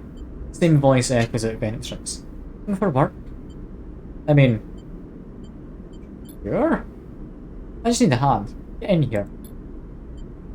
The voice is coming from someone shorter than you expected, just floating in microgravity of the docking bay, beside a half-deconstructed life support unit that looks like it might have exploded at some point. Points a wrench in your direction. You know anything about these things? She doesn't wait for an answer. Chat. Just help me with the casing. Sure. Alright then. She definitely moves around the unit, making space for you beside the central seam and the dent of the case. Just take a grip here and lift out and up. Then I can get in and unbolt it. She whacks the unit with a wrench. The whole thing is twisted to shit. Dig your fingers under the casing and lift it away, metal squealing with force. She puts her hands under, spinning the wrench to slip out the bolts, catching them in her other hand while they spiral free. All good. The casing lifts off, revealing the ornate piping of the unit's interior. She whistles at the mess of ducts and filters. By the way, everyone calls me Bliss. She pats you on the shoulder, offering little in the way of an explanation. Is this your bay? It is now, yeah. Whether I like it or not. She looks at you like that should mean something. Bliss starts pushing and pulling at the ductwork, looking for fractured pipes. We haggle for contracts. Good ones get snapped up quick by bigger bays, so here I am, trying to get this M2 unit running again. For one of the freelance thugs. Not thugs. Small time stuff. All this. She rips out a ribbed pipe and hands it to you like a freshly caught fish. Turn stuff around fast and neat, and maybe we get a chance at landing something bigger. Something starts hissing in the unit. Let's glance it with a precise one. But to be honest with you, the way things are going, I can already see the other crews licking their lips, ready to take this place over. He looks up at you.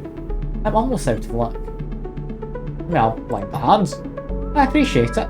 Let me finish before you jump though. Keeps working, twisting the side pipes with care. Here we are.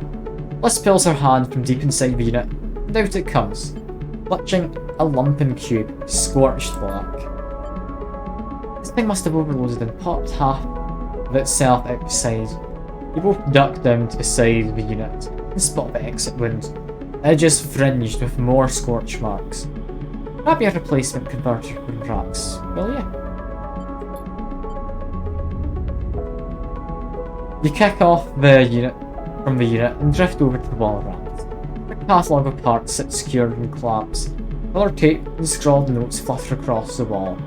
Complex organisational system with Bliss's own design. Or just a big mess. Try and pick out the right part. Replacement converter. It's definitely not the transformer. Medical unit, I'd assume M2. Grab a part and push back to the unit. Bliss holds out an arm and you pass it over, converter spinning gently as it leaves your hand. Perfect, you passed. Straightens up from the unit. That is, if you want to work here.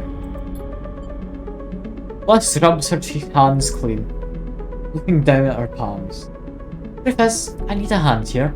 My partner skipped out on me and left me a whole mess. You seem like you might at least be better at spotting a clean air filter than Moritz. I mean, I'll be happy to help. Wait, she frowns at Rax. That's not all of it. My old business partner, they rinse the place, emptied the accounts. Bid for jobs, we need to put down deposit. Bring in parts, pay tug fees for that. She looks nervous, embarrassed. Need shits. And an investment? Exactly. Partners. Straight split. Bliss settles herself against the unit and looks off into the distance. Guess I look pretty stupid. Here I am asking a random passerby to be my business partner. No thanks. I mean, that is pretty weird. If you sideways look. Don't tease me. Bliss goes back to working in the unit. Look, it's no pressure. Find the money, or you find someone who has, or you just forget the whole thing. Up to you. Jess is free to help or refit the casing, and you both slot it back into place. I think I'm good to wrap this one up for now. If you're into it, come back and we can bid on a new contract.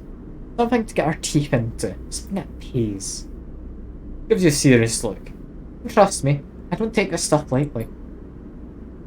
Away from the bay, propelling yourself back into the handles at the entrance.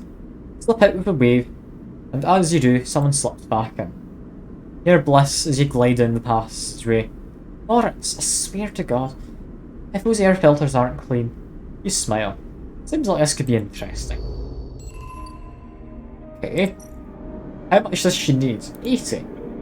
That's not a lot. I might be able to grab that just now. If I get semi-lucky, I can easily get that now. If this is positive, I can guarantee it. Positive? Okay, 9's neutral on there. That doesn't matter. I can guarantee it if I go into this.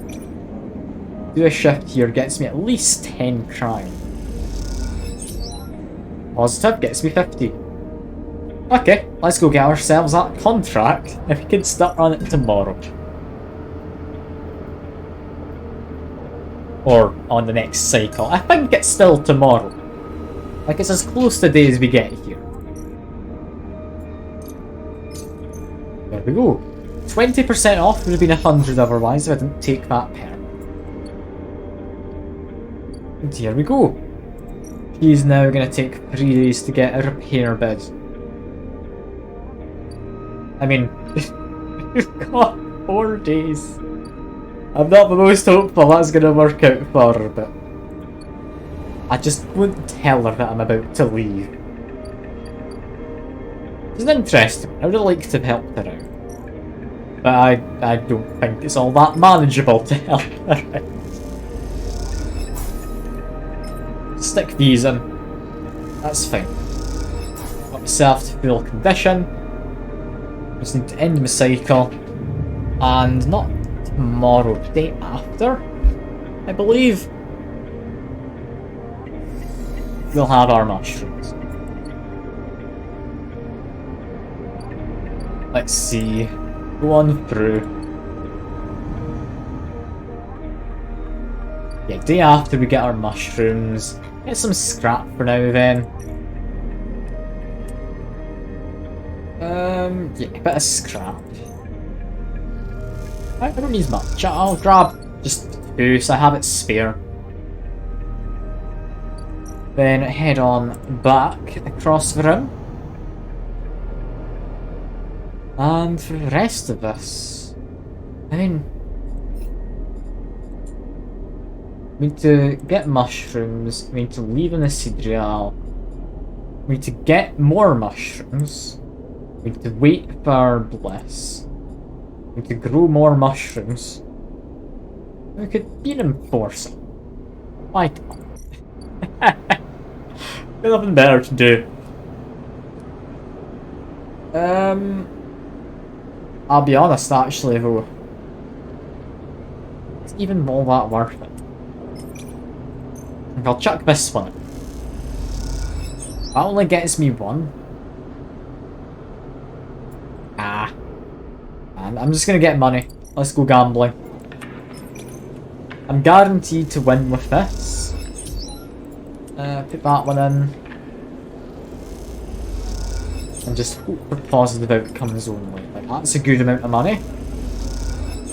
And that's another good amount of money. That is lovely. That is genuinely lovely.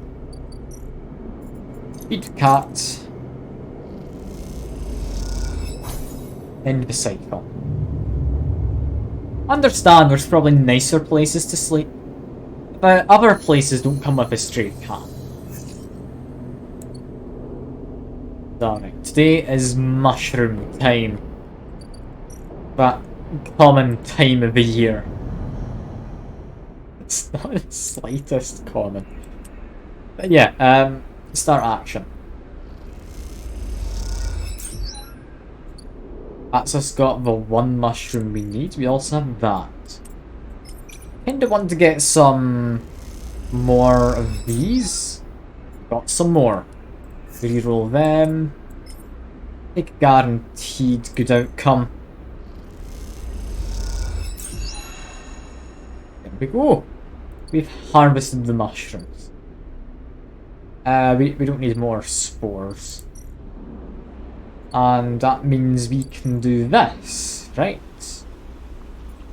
I have that. Was it who the other person wanted? Think so. For now, talk to you. Rico meets you at the entrance to the lab, leaning on her crutch with a glint in her eye. Walk with me, Sleeper. I'd like to tell you a story. Makes her way down the corridor that leads back up towards the main commune building. People first crossed what we call Founder's Gap, Greenway. It's so against the wishes of Andrew Erwin. At the time, Erwin was trying to stabilise the Union, establish control over the Eye in the wake of Solheim's collapse. It was chaos, competing factions, failing systems, many dead and injured from the riots. That was his priority. Both crossed a glass-roofed tunnel. The greenway outside, crowded with vines and branches, dappling light. Erlen had written the greenway off from Brest station, and linked to Broken Spoke. He claimed it was only a matter of time before everything here would die. He refused to let anyone abandon their duties to Union, Cross, or traitors to cause, or as good as. Rico continues, making her slow but steady way into the inner gardens of the commune. There weren't many of us, but we believed what we had was worth saving. We had to keep our plans secret until we crossed. Some of us left people behind. She pauses to catch her breath, her voice cracking. It's difficult to know if it is from effort or emotion. What we found was a disaster, nothing like what you see here. Half of Greenway was leaking oxygen into space. Plants flash frozen. The other half was a swamp of mulch, as decaying matter clogged every system. We worked hard, we lost good people, we cleaned up and closed up. But it was never going to be enough. After many cycles, we all knew this place was doomed. We kept on working, talking less and less because we couldn't face it. We all developed Death Wish. Greenway was going to die, so would we. Yeah, what happened? Everything. Rico smiles. Across some invisible boundary, tipped some biological scale, and the Greenway started to recover. Plants flowered, crops sprouted. First time we reaped the fruits of our labour. Rico smiles, looking up at you. What was us? We managed to just do enough, or we managed to do just enough in the cycle of decay. Thought we'd save the Greenway. Not today. Passing the grow beds of the commune, rich with the hustle and bustle of Haifa members planting and harvesting. For a while, Rico was quiet. We both simply observed the hypnotic movements of work crew. Eager chatter washing over you like a wave. It's going to be about this seed, isn't it? I should have known, of course. Arrogance was unfounded. I used to believe back then. We needed a myth to bring more people across the gap. We both move into smaller corridor, Rico following some direction unknown to you.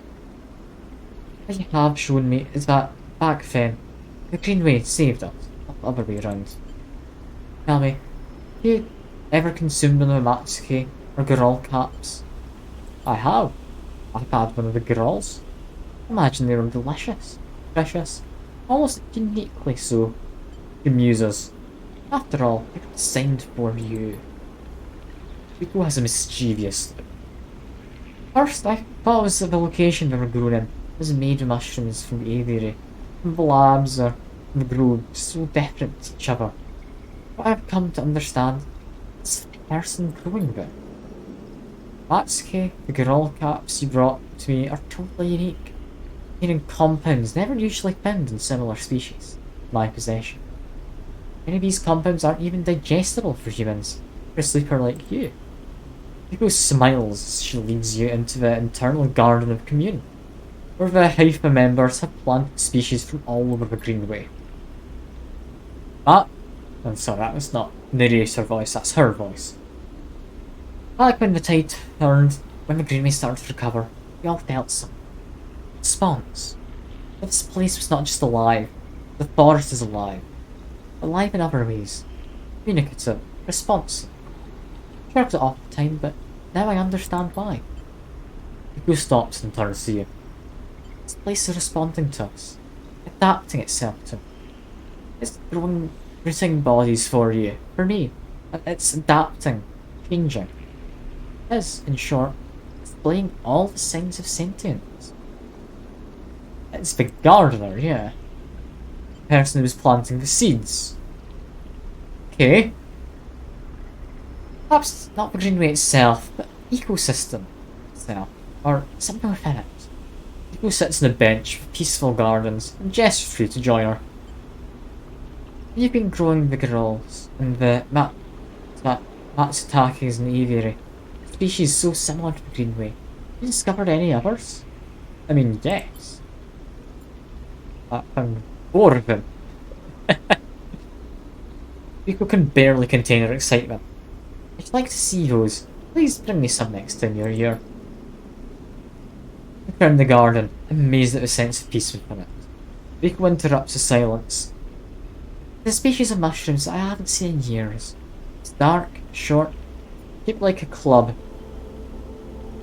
We first found it in those early days, when we were working to save this place, around the time that we started to lose our first members. It's coming to some infection, mould growing deep in the dark mulch drowned in this place. At that point, we thought we were lost. And then these mushrooms emerged from the same black mould. Tested them. Thought they contained some compounds that counteracted the mould. They contained an antidote. Of course, as a botanist, I saw this as part of a natural process, its ecosystem, even if the timescales seemed absurdly short. But what I am wondering is if that antidote is a gift. Rico meets your eyes. Perhaps if you're patient, you'll receive your gift too, sleeper. Both sit for a while, Rico seemingly done telling stories for today. Watch your light playing off the leaves and plants around you. You wonder what forces could be in play in this place. After a while, you stand and leave. Quiet nod to Rico, leaving her to her memories. Yeah, I've got mushrooms. I've got 4 of them. We apparently only need 3. They contain an antidote. I didn't expect an antidote.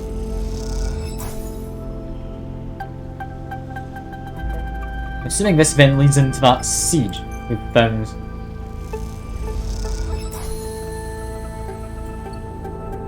Okay, time to chat again. Rico's at her bench, running small vials of some liquid through an old chemical analysis machine.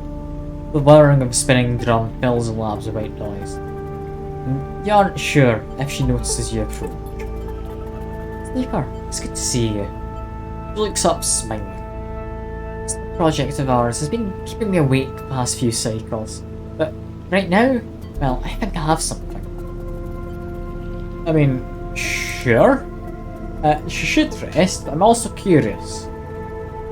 Drum finishes spinning, and Rico lifts the vial from it, holding it to light. There's something I extracted from those club heads you've been bringing me. According to my analysis, it's a substance totally unique in the Greenway. Look at the small amount of liquid in the vial. Any idea what it might be? Rico asks, without looking away. Stabilizer. Nods. Okay. So this growing stabilizer? I'm the first sleeper to come through here. Perhaps I should have mentioned that earlier. Rico's tone suddenly drops, changing atmosphere in the lab immediately. Just thought. She pauses, thinking carefully how to continue. I just wanted to trust. I wanted you to trust us. He sighs. They came through a fair few cycles ago. When I'm wandering in the broken section near the gap. Members who brought them in, never seen one of you before. Terrified of a strange person, wandering in from open vacuum. They're quieter than you, damaged. They're best to patch him up and welcome to the commune. I only really spoke to them once. I was working on whirlwinds along with a couple of systems engineers. Looks nervously at you. Never seen a body like that before. Took some readings, some samples. She's on left in that state. No. Or, okay, no, apparently not. I've read on a little bit. You have to understand, I was curious. I didn't know what I was looking at. I just took a lot of damaged material, less than a thumbnail. She shifts her weight up to her crutch. Next cycle, they were gone. Bottle food and hiked up towards the wild margins. The greenway meets the waste. Someone saw them in the distance, but that was it. They disappeared into the overgrowth. Sits down heavily, Bible in her hand.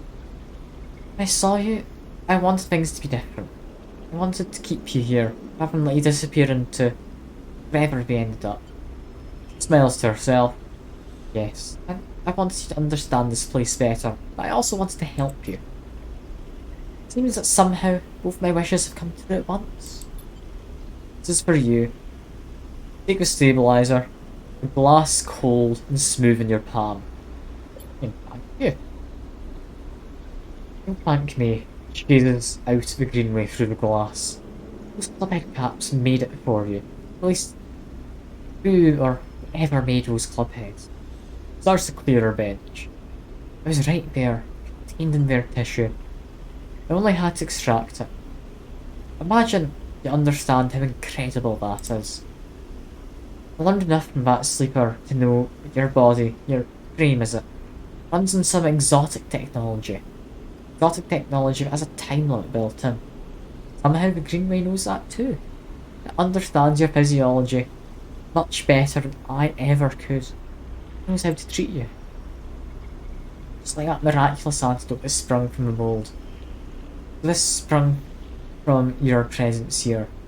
Greenway is speaking to you. It's welcoming you. Looks up. I know it sounds crazy, but I know it has to be true. Here's the evidence. What I also know is that it's no longer speaking to me. After decades here, I've never seen this kind of response. Not since Antidote came so many cycles ago. She smiles. So I'm gonna make you a deal. Bring me as many clubheads as you like. I'll extract the stabilizer and give it to you. Green. But you have to tell me what the Greenway says. You have to speak with it. Dig into it. Find what being is at the centre of it. Travel as far as I can. I need you to do the rest. Can you do that? I feel I already have. Proceed. Rico sighs with relief and deflates into her chair. I'm sorry about the sleeper. I really am. I'm sorry I couldn't have done more. I'm so glad I met you. She smiles. They're welcome here anytime. Rico falls silent. She looks smaller now. More fragile. You realise how old she must be to have seen the collapse firsthand. You idle a little in the lab, in case she asks for anything else. She remains silent, so you drift back into the tunnel. Thoughts of that other sleeper and where they ended up weighing on your mind. Okay. So, got her grow beds within a seed. What now? Oh, it takes too long! No! No! I'm ending this in a few cycles. Oh, that is terrible. That is genuinely terrible. If only I hadn't gone up that lift, I could have done all of this. Also, you want two of them for that. Where's that? Okay, head across the gap again. Let's try and make something. Go into here. And yes, it was two of these, I remember the right amount. Let's see. We're gonna make how many cycles? 3 cycles. I get that just before I leave. How many cycles is that? 2 cycles, okay. Never mind. We're not doing that. Alright. It's leaving a little bit for me to investigate another time. There's a few things I could have done differently as well. For now though, I mean, I might as well just Sunbathe. Like, worst case, I only get 1 energy. I've got nothing else to invest my points into. Sunbathe. There we go. Up to full energy. Heal myself up. Tomorrow's our last day. We're gonna be in tip-top shape. Feed the cats. Possibly for the second last time. Then we sleep.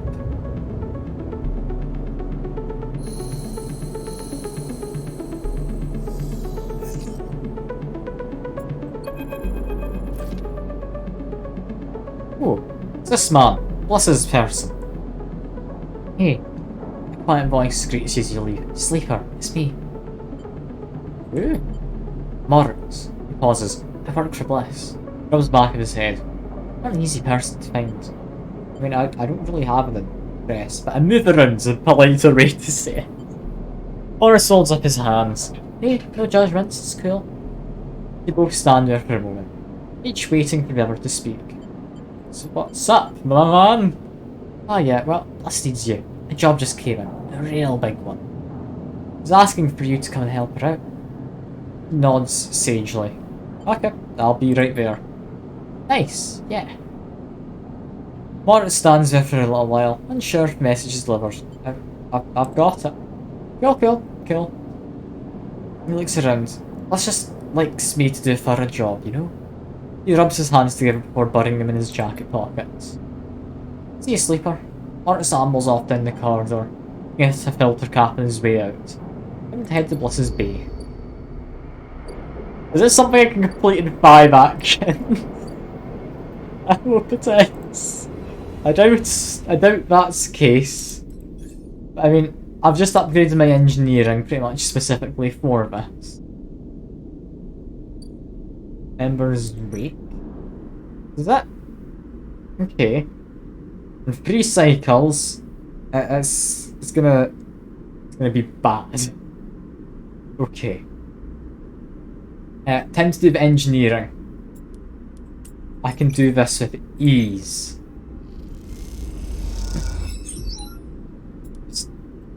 Shove that in there. And is that a one-time action? A one-time action, okay. So 2 5s in here. Okay, it was doable within a day. That's good. Let's both wait in the airlock. Put it to cycle back to the bay. Bliss bumps you in the arm. Nicely done, Sleeper. Clear that contract, no problem. Stretches. To back in the bay, and check payments come through and divide it up. It stretches. Feels good. Airlock clunks and lights flicker. A moment later, back in the bay, where Moritz sat on the racks, trying to figure out where the mess of tools Bliss left, and their wake should be hung. Hey, Moritz. Moritz looks over his shoulder. Sleeper. Spins a wrench around his hand. Like a clean work out there. He nods respectfully. Look over at Bliss. It's already gliding over to her management console. Squirrels a little as she crosses the cavernous bay. No one you've ever met moves as well in Zero G as she does. It's like she was born into it. Shit. He slams the fist into the console. Shit. I would look at Moritz, but what's up? Can't even. Bliss closes her eyes. Come here. Bliss calls you over. Look at this, just look. He spins the terminal screen and you see the details for Bay's account. See an entry for Ember's Wake, for pay, the paid and pool the moment you finished up the job. And directly after, the whole amount was transferred back out into an unknown account. The hell? It's the work of my ex. She punches the terminal. Must have closed the back door into the machine before he left. She rubs her forehead. No way we can. He pauses, thinking. Moritz, throw me that wrench. She's gonna go hit the guy. Moritz spins the wrench across the bay. Bliss smiles. This? Bliss brings the wrench down the terminal hard. They flinch backwards as the hail of computer parts spill up into bay, a glittering arc. Fragments of screen, memory, sections of casing. When Bliss is done, she clips the wrench to her tool belt. Try backdooring your way into that, you shit. Boris drifts out, eating a place amongst the racks. Bliss, he says tentatively. You want me to... He looks at the arc of fragments drifting around the bay nervously. Bliss shakes her head. No, she sighs. I've got it. Go get me a new terminal, cheapest you can find. Cobble one together from pieces at the Worth Exchange if you have to. Bliss, you alright? He looks over at you. I'm good now. Bliss glides over the panel by the wall. Don't worry, one of the first things I installed when you spec'd out this place was a cleaning sweep. He flicks over the plastic cover on the huge red button. Touch yourself. He hammers the button and a row of laser emitters unfolds from the bay wall. They start crawling their way across the work area, crying the debris as they do in pulses of burning light. Bliss smiles. Is that or just the whole or just space the whole bay every few cycles?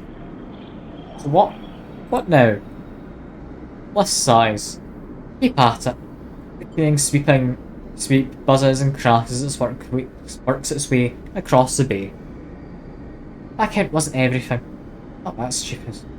Once Moritz gets back, I'll secure it and flush everything else.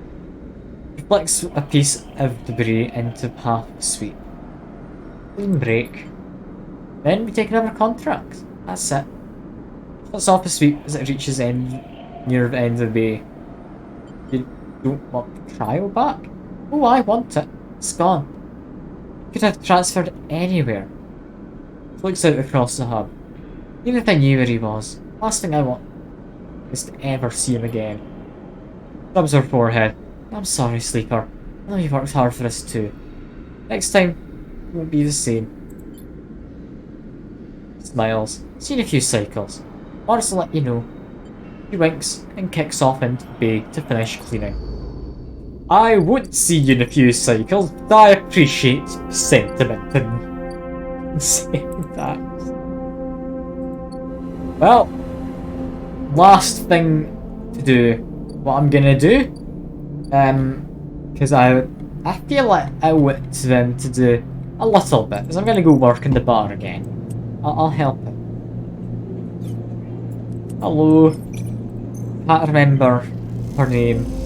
Paula, I think it was. But yeah, I'm just gonna do some help.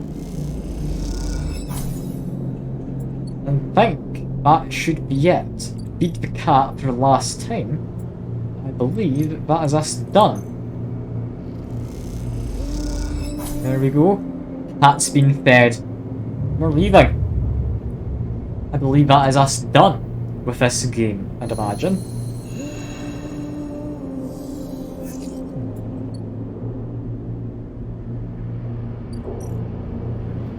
I'd be happy to stay here. I like the idea of going with Lem. Oh, we got a new thing for in Zero G. The first time seeing them in this, like, graphic. There's a crowd, but you immediately spot Lem. No, but you spot Lem and Mina immediately as you enter the dock. They're waiting at the cordon. Their cell security are checking crew in to board the ship. Those that managed to get up to the hub are crowded near the entrance. They know their chance of getting on board is long gone. I'll shout out to him. Lem spots you among the crowd. Sleeper! Here we are. They are standing beside a bag which looks to carry all the possessions they have. Like literally everything, I would imagine. Small enough to be carried in one hand. Hi, Mina. Mina is vibrating with excitement. Seems strangely at home in microgravity. But then you remember that she spent her whole life in space. Hi, robot. Hand over the Cells ID film to Lem. Keeping your own. He turns it back and forth in the light. Where did your friend even get this picture, Sleeper? Is that my old Conway ID? You look, a shimmering, younger Lem stares out the film. Harder and clean cut. Go to guard here. He nods. White and green clad security officer. They'll be doing orientation and role assignment on board. We're going to be working under the core crew. Kind of like an intern. Laughs. What do you think, Meanie? Am I too old to be an intern? Following Lem's lead, you inspect your ID. Starts to fill up to the light. You see something strange. That makes you flinch. Face printed in the film is one you recognise immediately. It's not you. At least, it's not how you look now. You squint at this ghost. Confused why you hadn't noticed earlier. Pictures remember being taken. A memory that you didn't know you had. You remember signs of the forms. You remember signing the forms. The walk to sleeper tanks. Old metal floor. You remember the S&R employee who helped you in. Her smile, clean and surgical. You freeze in place. Thinking of the you that still sleeps somewhere in the S&R facility. That won't wake until you're recovered and disposed of. And now, you're leaving. Will we ever wake up? Sleeper? Lem interrupts your thought. These guys want us to board. You stare at him without thinking, but notice guard gesturing for you both to come forward. You all kick off and float over to them, steadying yourself on the guardrail. You hang back, letting Lem present his ID film first. Guard slides across the white machine, much like one Castor printed them from. Flexibly rub the puncture mark in your hand, even though there is no trace of it now. It seems to be your destiny to be someone else's tool. Lem and Mina are waved through, guards smiling at her excited face. Lem turns back to check your colour. Guard beckons you closer.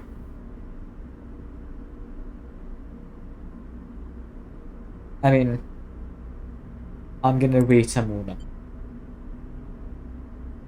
You wait for a moment. You need to wait a moment. You need to wait for a moment. This is all happening too fast. Changing too much. There's so many questions you have, so many threads to catch hold of. Yet, here you are, boarding a ship to who knows where, a journey that'll take decades. Is this really what you want? How will you even survive? You suddenly feel dizzy, unsettled. Make out the concerned look on Lem's face as you hold back. Guard gestures again. His eyes, looking back at you, so bright in the starlight. Oh, it's decision time.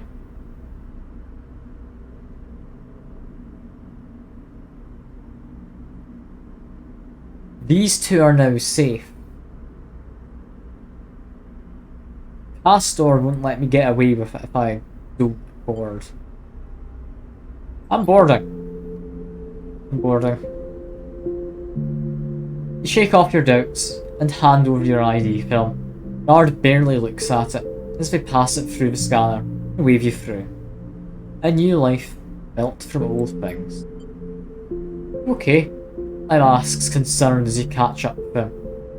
So slow, robot, Mina teases, grabbing at you with small hands.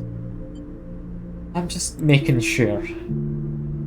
Lem nods, and you realise how much harder it must have been for him to cross that threshold. Mina struggles with his arms, trying to get to you. Lem relents, struggling with both the bag and his daughter. Mina tumbles through microgravity and grabs onto your clothes for purchase, pulling herself into your arms.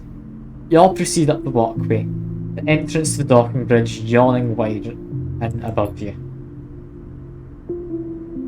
Are we family, robot? Mina asks as you move, taking you by surprise. I'd say so. I'm like the robot uncle, man. Like that sounds about right. Mina smiles, presses her head against your chest, pleased by your answer. Keep moving up into the docking bridge, then along that thin, glass-walled connector. All the time, Mina clutching onto you. Lack of gravity means you can't feel her weight. Only the grip of her small hands on your throat. Both stare wide-eyed at the vast hull of Sidriel horizon, and try to think of this huge machine as home. Later, when you settle in your bunk, after Mina has finished running back and forth between you and Lem with endless infectious excitement.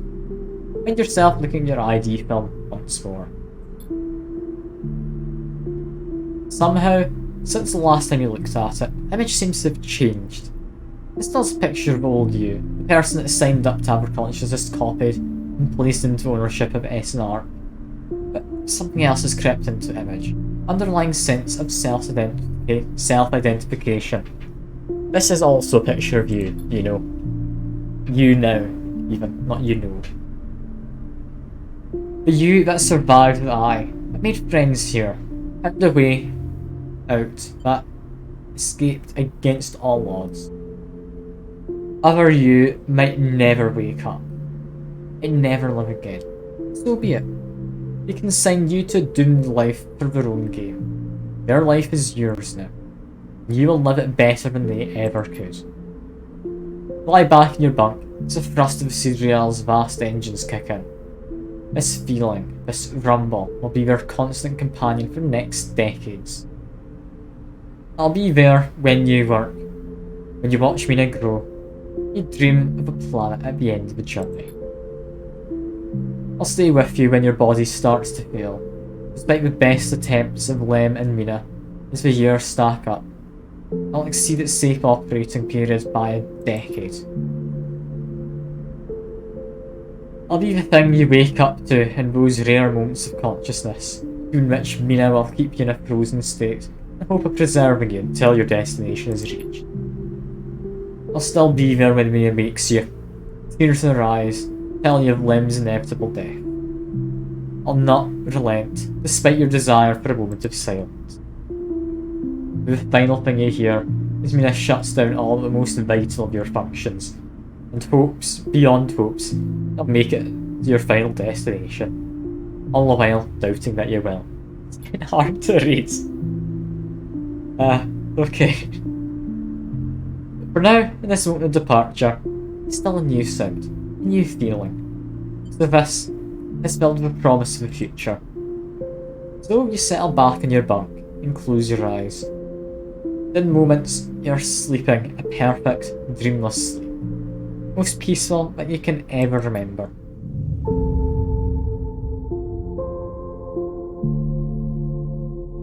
I'm happy at that ending. That's a good ending. That looks like that's a game.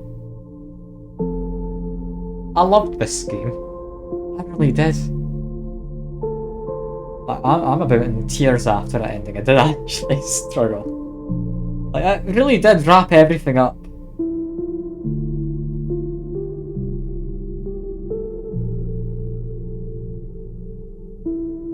I mean, I've left a little bit that I didn't do. Like, you got the mushroom stuff, you got stuff with seed from the gardener, you got Bliss, who I found much right at the end. If I play it again, like, I can kinda speedrun most of that if I want to. Like, get a lot of it. But yeah. That's lovely. I've loved that. The only part which could take a while in the future is the part with the seed from the gardener. So we need to go through the whole whatchamacallit quest line with Mr. Navigator, the vending machine. Yeah. I loved that. That was brilliant. A few typos here and there. I did love it. I'm assuming if I want, I can pick it back up immediately, but I'll do that in my spare time. I don't want 100% the game. It is a narrative game. I'll leave that for anyone who wants to. Will go watch it from having seen the VODs or the stream or whatever. I mean, I've apparently not got anyone watching, but yeah, I've loved this. I really have. At some point I'm going to need to start doing like the more popular games to actually build up more steady viewership. Now, I'm happy with how things are with my streaming. I'm happy playing games like this. These are things you can't do if I want to get lots of viewers. But yeah, it's been good fun. I've genuinely loved this game. I don't know why I hadn't thought of doing more like narrative games. I loved Disco Elysium. I loved this. Life and Suffering of Sir Brant's a good one. I don't think it quite did as well as this.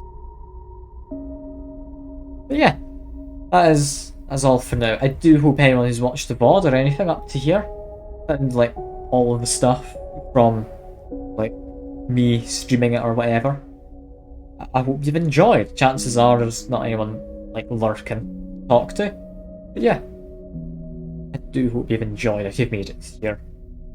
For now though, that is me. I'll just figure out what to do next Sunday. I've got a few ideas. I've got nothing I've decided on, but I've got a few ideas. For now though, that is me. I do hope wherever you are, you have a pleasant rest of your day, or evening, or whatever it may be for you, and I'll see you next time. Bye for now.